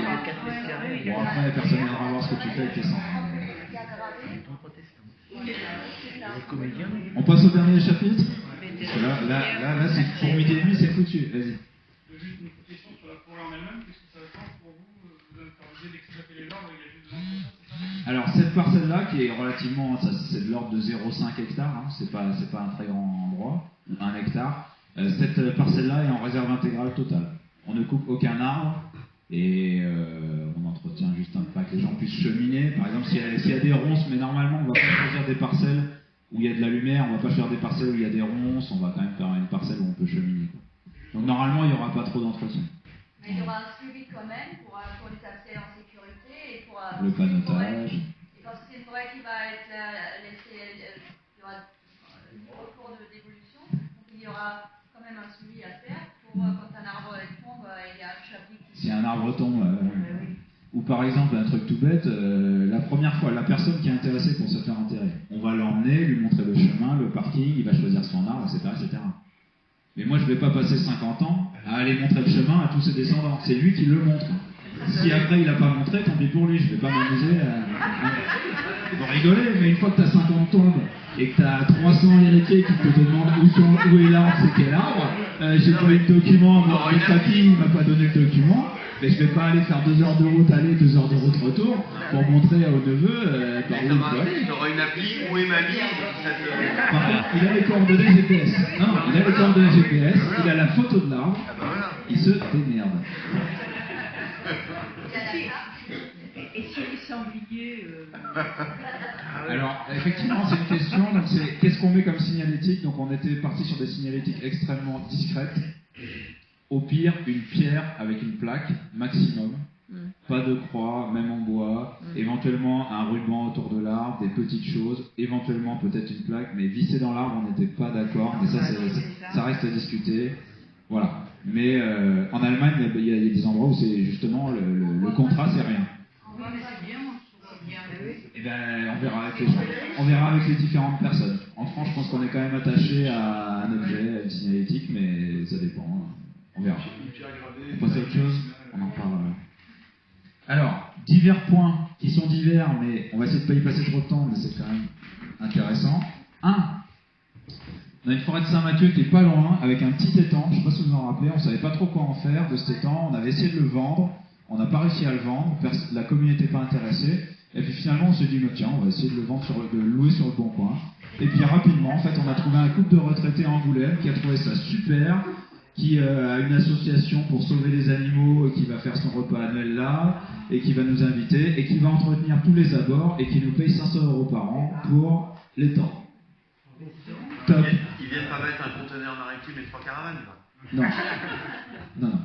Et donc c'est un contrat annuel, tacite reconduction, voilà. Et puis du coup, les temps qu'on va voir cet après-midi, je pense qu'on va tenter le même coup. C'est plus naturel, mais on va tenter le même coup parce que voilà. Mais celui-là est particulièrement mignon.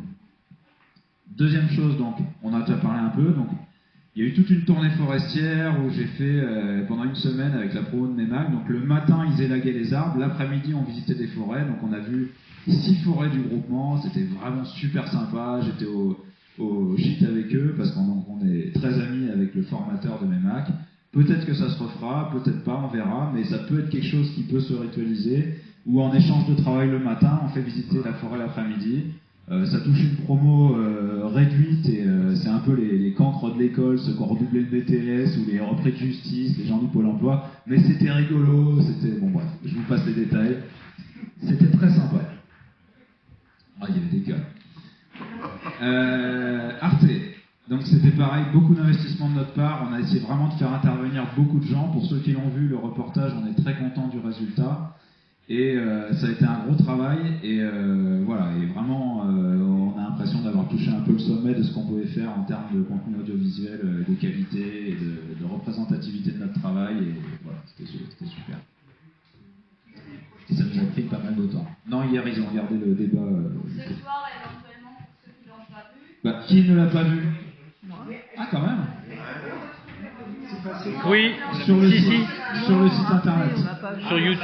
Sur YouTube, vous pouvez le trouver. Parce qu'en fait, si vous tapez sur le YouTube d'Arte, il n'y est plus. Mais moi, je l'ai capté, je l'ai mis sur la chaîne YouTube Avenir Forêt, puis ils me disent rien parce qu'il n'y a pas de souci. Et donc, il est sur le site internet. Mais sur YouTube, sur la page d'Avenir Forêt, tu peux le trouver. Sur le YouTube d'Avenir Forêt. On voulait faire un point sur les certifications forestières. Une certification forestière, en 2 mots, donc c'est un label qui est censé certifier à l'acheteur du bout de bois que ce bout de bois vient d'une forêt qui a été gérée de manière durable, et puis que l'intermédiaire entre l'arbre et le magasin de bricolage respecte un petit peu le droit du travail, etc., et qu'il n'y ait pas trop de problèmes ou d'illégalité entre les deux. Il y a 2 labels qui existent, principaux. Donc PEFC d'abord, qui est un label fait par les industriels en réaction à l'autre dont on va parler après.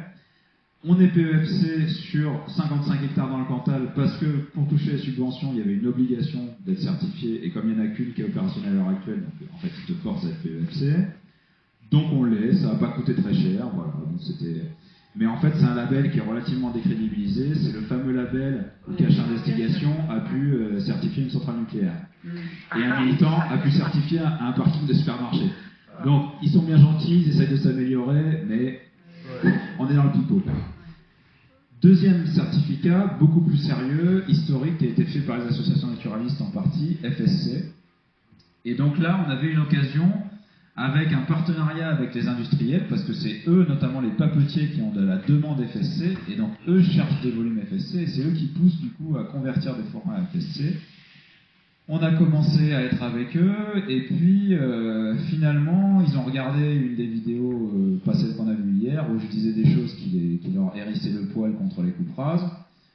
Et puis ça s'est arrêté, on est en stand-by, ils ont trouvé que... Donc en gros, eux ils sont écolos, mais parce que le marché le demande, mais de là à s'associer publiquement avec des gens qui disent que les coupes rases c'est un problème, ça leur pose problème. Donc, parce que ce label, FSC, malgré le fait que ce soit le label le plus sérieux et le plus strict, autorise les coupes rases. Vous pouvez faire une coupe rase et être FSC. Donc nous, en fait, ça fait depuis le départ, on avait mis ça dans le cahier des charges, depuis le départ... Ah oui, et en plus, pour l'instant, il n'y a pas de plus-value sur les ventes de bois. Vous êtes FSC, vous vendez le bois quasiment au même prix, ou 2 € de plus. Bref, pas sur tous les produits et de manière très négligeable. Dans l'émission d'hier soir, c'est le gars résonnant. Ouais, Romain Rose, c'est avec lui qu'on travaillait. Voilà. Il est bien, lui, c'est un... Et la nana, c'est PEFC. Elle, c'est une élue d'une commune de Limoges. Elle est plus dans la... le paraître, on va dire. Elle est très sympathique, hein, mais... Donc, tout ça fait que, au départ, on l'avait mis dans le cahier des charges, on y tenait, on était bons élèves, on retrouvait ça, nous, on disait, ouais, on va cocher la case, ça donnera des arguments, tout ça, c'est super. On commence un peu à en revenir. On commence à se dire, mais en fait, ça sert à quoi? Mais pourquoi on s'embête avec ça? Pourquoi on met du temps là-dedans? Donc voilà, c'est pas histoire de prendre une décision ou quoi, mais on vous soumet l'idée de peut-être l'enlever de notre cahier des charges en disant finalement, mais quelle est l'utilité? Nous, notre cahier des charges, il est déjà bien au-delà de toutes ces certifications puisqu'on s'interdit les coupes rases. À quoi ça sert finalement de faire ça? Voilà. Bon. Ça ne demande pas une réponse aujourd'hui, mais vous voyez, on est en train de se dire finalement...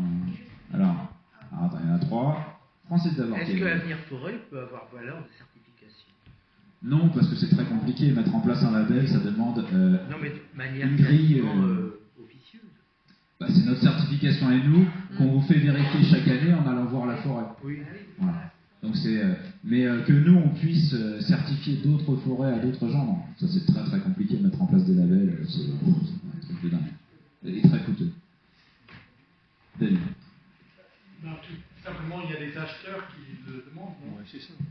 Alors, certains acheteurs, mais finalement, c'est pas les acheteurs de nous, c'est les acheteurs des scieries. Il n'est pas dit que FSC, enfin, c'est des marchés mondiaux, est-ce qu'ils peuvent trouver leur FSC ailleurs, dans d'autres pays? Parce que le référentiel FSC est travaillé dans un pays, avec la légalité du pays et différents collèges, naturalistes, entreprises, chercheurs. Et en fait, ça reflète le rapport de force dans un pays à un instant T. Et donc, le FSC Indonésie, tu vois, moyen. Et le FSC France, eh ben, visiblement, ça fait 20 ans qu'ils essayent de faire en sorte que ça aboutisse pas. Ça vient d'aboutir à un truc opérationnel, mais ils ont réussi à faire en sorte que les coupes rases restent dedans. Et donc en fait, est-ce que les clients FSC qui veulent du papier FSC à l'échelle mondiale, ils n'iront pas trouver leur FSC ailleurs et que le FSC va se développer en France ou pas, on n'en sait rien. Nous, le jour où quelqu'un vient nous dire si tu es FSC, je te prends tes bois 20% de plus que les autres clients, là, nous, on va le voir d'une autre manière. Ce qui est sûr, c'est que nous, à titre personnel, si on veut être FSC, on a des frais fixes de genre 5 000 € la première année, 3 000 € la deuxième. C'est très très compliqué à mettre en place. Ça serait super parce que c'est très exigeant et nous, ça nous mettrait peut-être d'écart pour plein de choses. Mais à l'heure actuelle, individuellement, c'est pas possible. C'était pour ça que c'était intéressant de passer par cette société coopérative que le syndicat des scieurs industriels de Corrèze avait monté. Mais on attend un peu que... Voilà. Sachant que nous, ça ne nous dérangeait pas de nous afficher avec eux. Voilà. En termes d'image, c'est pas parce qu'on est un groupement forestier écologique qu'on ne veut pas s'afficher avec des grands méchants industriels à partir du moment où ils vont dans le bon sens, et ben tant pis. Enfin, nous, on trouvait pas qu'il y avait une compromission à faire ça. Voilà. Mais apparemment, eux, dans l'autre sens, eux le trouvent. Donc voilà, on va pas y passer trop de temps, mais juste pour dire qu'on est... Voilà. Peut-être à terme, peut-être on va arrêter d'être sur cette histoire de certification. Oui, et surtout, eux, ils sont venus vers nous parce qu'on a 500 hectares, donc ça, pour eux, ça faisait une publicité sur une grosse surface d'un coup. Et surtout, nous, ils ont vu qu'on a déjà rebâché pas mal de travail, qu'eux, ils n'avaient plus à fournir, tous les IBP, tous les plans de gestion. Donc c'était un travail qu'on avait déjà fourni. Voilà, pardon. Et ça c'est une chose. Et après, oui, pour moi, il reste quand même ce souci de admission de admettre 10 hectares de coupe rase et être FSC quand même, en Limousin. Et sur le territoire français, c'est 20 hectares de coupe rase. Ça prouve, ça c'est un argument qui montre que tout est ciblé à fournir de la pâte à papier et de la bas de gamme de bois dans les années à venir et passer quand même en certificat FSC.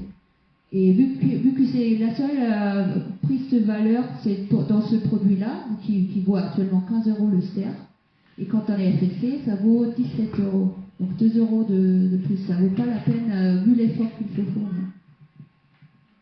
Vous avez compris, Suzy n'est pas du tout convaincue par ça. Vous avez fait un label allemand en Allemagne? Oui, FSC, non. Elle n'en est pas près de manger. Non, il y a FSC allemand, mais c'est les Allemands et les lobbies, l'industrie allemande qui a travaillé là-dessus. Donc les normes, elles sont un peu plus élevées qu'en France. En France, tout est misé sur la trituration, la pâte à papier, parce que les grandes industries, ils travaillent là-dedans. Donc le bois d'œuvre, qui dans la France de l'Est, et les Landais aussi. Mais tout le bois d'œuvre de valeur, pourquoi moi j'ai créé Avenir Forêt, ça passe à l'as parce que c'est pas le gros du marché. Le gros du marché, c'est l'industrialisation, la grande échelle, les coupes rases, la production qui semble à l'agriculture intensive. Alors, pour l'instant, il est possible qu'FSC se développe énormément, que la charpente passe FSC, que la palette passe FSC, et qu'on ait un gros intérêt. En tout cas, on est bien placé quand même parce qu'on est en partenariat avec eux. Et pour l'instant, ils veulent pas travailler avec nous, mais 500 hectares d'un coup, ça leur permettrait de se lancer. On verra. Mais on a arrêté de pousser à la roue des gens, faire boire un âne qui veut pas boire. Alors, eux sont basés sur le Limousin, mais leur statut leur permet d'être actifs à l'échelle nationale. Et par contre, ils sont très très regardés parce que il y a un conflit entre la filière. C'est-à-dire que la filière bois ne veut absolument pas de FSC, tous les Landais, etc. Mais là, c'est International Paper, des Américains, qui disent non, mais nous on veut de FSC, et vous, la filière française, vous pouvez aller... Non, on va le faire quand même. Et donc il y a une sorte de friction interne à la filière pour des intérêts économiques, dans lesquels on est plus ou moins pris, voilà. Et avec Panneaux de Corrèze, c'est intéressant, c'est des panneaux de trituration, qui est une entreprise qui devait faire faillite et être complètement démantelée par des vautours, et qui finalement a été rachetée par ses salariés, qui était anciennement Isorois, et qui a un site à Aigleton, et ça a été entièrement acheté par ses salariés, et eux ont eu la marge de manœuvre de décider de s'associer à International Paper pour lancer ça. Voilà. Mais comme vous l'avez compris, pour l'instant, c'est un peu... Voilà. Sur les médias. Alors, on estime qu'on a fait beaucoup de travail de communication depuis 6 ans, qui a très bien porté ses fruits. On est très content d'avoir fait tout ça. Et on estime aussi qu'entre le documentaire d'Arte, le débat de France 3 que vous avez vu hier, on a atteint un peu ce que je disais, on ne peut pas faire plus en termes de contenu audiovisuel à mettre en valeur sur notre site. Et puis, ça ne sert à rien d'en faire des nouveaux, ils ont qu'à regarder les anciens, le contenu est le même. On a aussi, donc, ça c'est une chose. La deuxième chose, on a été auditionné par... Donc on a une visibilité médiatique où, malgré tout, on est un peu les porte-drapeaux des alternatives qui marchent et puis qui osent dire les coupes rases c'est pas bien, point. Et ça se négocie pas. Et nous on est du métier, on n'est pas des militants chevelus, machin. Non. On vous dit que nous on arrive à faire autrement. Ça gêne un peu. Hein. On a été auditionné par des députés de la France Insoumise, comme je vous ai dit hier, je crois, pour un truc qui va sortir bientôt, qui s'appelle Forêt Bien Commun, qui est porté par France Insoumise et aussi LREM. Et il y aura peut-être une loi forestière intéressante. Et il était question d'interdire les coupes rases. Un peu. La filière s'est braquée de ouf. Ils ont quasiment fait un boycott. Ils ont dit non, mais on veut que vous entendiez tout le monde en plénière où ils étaient présents pour ne pas qu'ils puissent, les députés, écouter des gens sans qu'ils sachent qui ils ont écouté et ce qu'ils disent. C'est malade. Hein. Moi, j'ai accepté d'être auditionné à condition que personne ne sache que j'ai été auditionné de manière anonyme et que je ne figure nulle part. Parce que c'est mes acheteurs de l'autre côté. C'est mes copains de la SCIC, FSC. C'est les mêmes. Hein. Vous voyez comment c'est pas ça. Ça se tend. Oui. Cette audition, cette commission parlementaire qui est venue à Meymac et dans le Morvan a beaucoup tendu les choses. Et puis, il y a aussi, pour ajouter à ce qui m'a tendu, il y a des sabotages d'abatteuses autour d'Argentat. Il y a des petits papiers avec des menaces de mort pour les pilotes des abatteuses qui retrouvent après manger à 14h. Il y a des incendies dans des dépôts. Alors après, est-ce que c'est vraiment... Tout le monde pense que c'est les chevelus machin.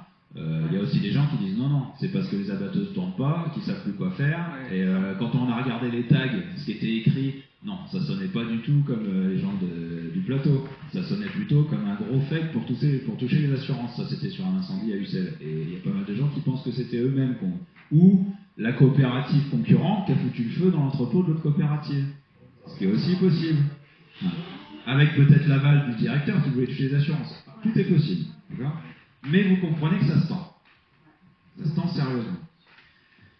Donc on n'a pas envie, moi et encore une dernière chose, un gestionnaire du Cantal avec qui ça s'est mal passé, etc., dans sa colère, nous a dit quelque chose qu'il n'a pas inventé, qui doit se dire dans notre dos. Il a dit « Ah, mais vous sabotez la filière. » Avec vos propos, vous sabotez la filière.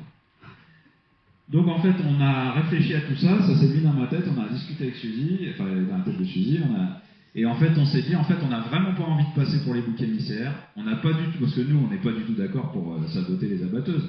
C'est une machine à 400 000 €, c'est pas comme ça qu'on avance. Hein. Et vraiment, c'est pas du tout comme ça qu'on va y arriver. Donc en fait, on n'a pas envie de servir de bouc émissaire, on n'a pas envie d'être ciblé. Donc on vous propose en fait de tout simplement d'arrêter les passages médiatiques. On en a suffisamment fait, on n'en a plus besoin aujourd'hui, le site est référencé, les gens viennent vers nous sans connaître personne, sans qu'on ait besoin de communiquer. Donc ce qu'on vous propose en fait c'est d'arrêter tout investissement dans les médias, de refuser les passages médiatiques, à moins des petits journaux locaux ou quoi, mais même d'arrêter d'être les porte-parole de ça.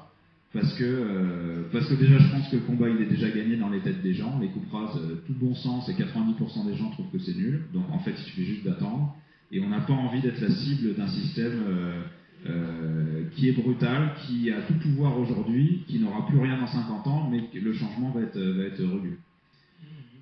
Donc voilà, c'est une proposition qu'on vous fait, et on se ressent sur le cœur de métier. Est-ce que nous, Pierre, individuellement, chacun, vis-à-vis de nos élus, qu'est-ce que tu recommanderais de faire? Est-ce qu'ils sont sensibles à ça? Alors nous, il n'y a pas de problème. À titre personnel, qu'est-ce qu'on peut faire chez soi, dans sa commune, pour améliorer les sorts des forêts? Même je sais pas, des messages, alors on passe tous des messages, j'imagine, dans nos familles, etc. Est-ce qu'il y a des choses plus qu'on peut faire pour les élus, et sans revendiquer, Oh bah non, vous pouvez parler de nous. Tu parles de nous ou des forêts en général? La forêt en général et il y a des forêts. La forêt en le combat contre les coupes rases est un combat fondamental, et de bon sens. Donc après, on peut y mettre... Alors, je dis il est gagné parce que je pense que dans la tête de tout le monde, la coupe rase, c'est pas bien. Ça n'a pas de sens. Et en fait, les seuls qui y trouvent encore un sens, c'est des gens âgés. Et donc, je pense vraiment que dans la nouvelle génération d'héritiers, dans 30 ans, il y aura 90% des gens qui ne voudront pas faire des coupes rases. Donc, pour moi, le combat, il est déjà gagné. Mais après, avec une crise boursière où tout le monde a plus de sous, peut-être que tout le monde voudra tout couper, j'en sais rien. Mais moi, je suis optimiste, je sais pas. Non, mais quand tu écoutes le débat de Stickandom, je pense que c'est bien le président de qui parle bien. Eh oui, mais c'est l'ancien monde. C'est l'ancien monde, je suis d'accord avec toi. Mais néanmoins, ça continue à porter le discours. Ouais, mais ce discours, moi, typiquement, enfin, j'ai eu des retours sur cette émission, il ne porte qu'auprès des générations qui sont de sa génération, qui dit, ah bah oui, qui se confortent dans ces idées d'une exploitation productiviste, qui ne tient pas compte que la forêt n'est pas un écosystème, la forêt est une source de bois, un champ qui doit être travaillé, etc. Mais pour des gens de 30-40 ans, son discours ne porte plus du tout. Il y a les formes. Et puis tu sais, on est à France 3 Limousin. Est-ce que ce genre de débat et ce genre d'argument porterait dans des émissions type plus regardées, Calvi ou je sais pas où, c'est dans la compagnie. Bon, on va pas revenir de ces sujets. Parce que nous, par exemple, sur notre commune, alors ça sort de la forêt, mais c'est la notion de l'arbre. Il y a une. T'es sûr, Robert, qu'on va. Bah, juste comme ça. Je veux pas il y a eu juste notre association, enfin avec des personnes, il y a eu on a établi ce qu'on appelle une charte de l'arbre, de façon à ce que la municipalité, qu'elle a accepté, retenu, de façon à ce que lorsqu'elle intervient sur le champ, domaine public, là où il y a des végétaux, qu'elle puisse considérer, y compris dans les interventions de la voirie, dans les aménagements, etc., qu'elle puisse a priori considérer les choses avec respect. Voilà. Ça aboutit sur un décret communal, enfin sur un arrêté communal. Oui, la commune, il y a une délibération qui a validé la charte. Oui, absolument. Bon, typique, c'est ce que j'allais te dire en fait. Alors, typiquement, ça peut être intéressant. C'est un début. Parce que, à mon avis, légalement, c'est très compliqué à faire respecter. Et si un exploitant forestier, il commence à montrer les crocs, la commune, on l'a vu sur d'autres endroits, sur la remise en état des chemins, ça s'est mal passé et la commune a bien été obligée de se rendre compte qu'elle n'avait pas de pouvoir de contrainte. Néanmoins, ça permet de convaincre les gens, ça permet d'aller voir surtout les propriétaires de la commune qui seraient susceptibles de faire des coupes rases et leur dire mais tu sais, c'est pas obligé, ça permet de communiquer et de convaincre. C'est un état d'esprit. Voilà. C'est le côté éducationnel parce que même au niveau des employés de la municipalité et des directeurs, il fallait aussi arriver à les faire changer d'esprit. Et le fait que quand on voit sur des interventions que les arbres sont protégés, il y a entre guillemets un certain soin sur un certain nombre d'actions qui sont menées par la municipalité, ça interpelle aussi les citoyens. C'est des choses qu'ils n'étaient pas l'habitude de voir. Donc c'est tout un process. Voilà. Donc voilà, après, c'est peu de communes qui osent s'engager là-dessus quand même. Il y a eu un exemple sur le plateau de Millevaches et ça a fait des grosses frictions. Ils sont vus même comme un peu ayatollahs, un peu compliqués.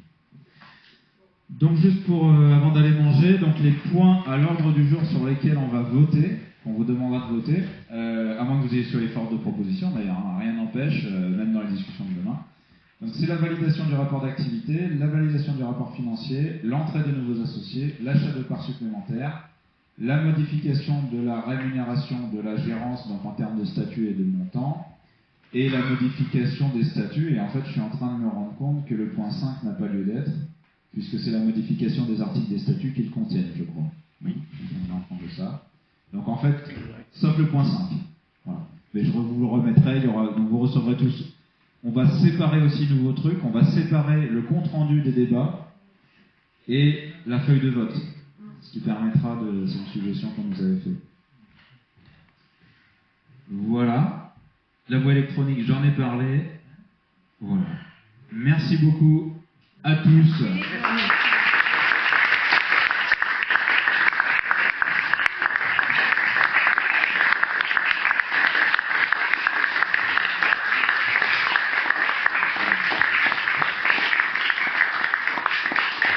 Encore merci d'être là, c'est vraiment génial, c'est le meilleur moment de l'année pour nous. On est dans un cadre incroyable. Voilà. Merci à ceux qui étaient là pendant la canicule. Rappelez-vous comment c'était difficile. Maintenant, il fait frais, c'est formidable. Pensez à la canicule, vous allez me dire, il n'y a pas de soleil, mais qu'est-ce qui fait frais? Donc on va aller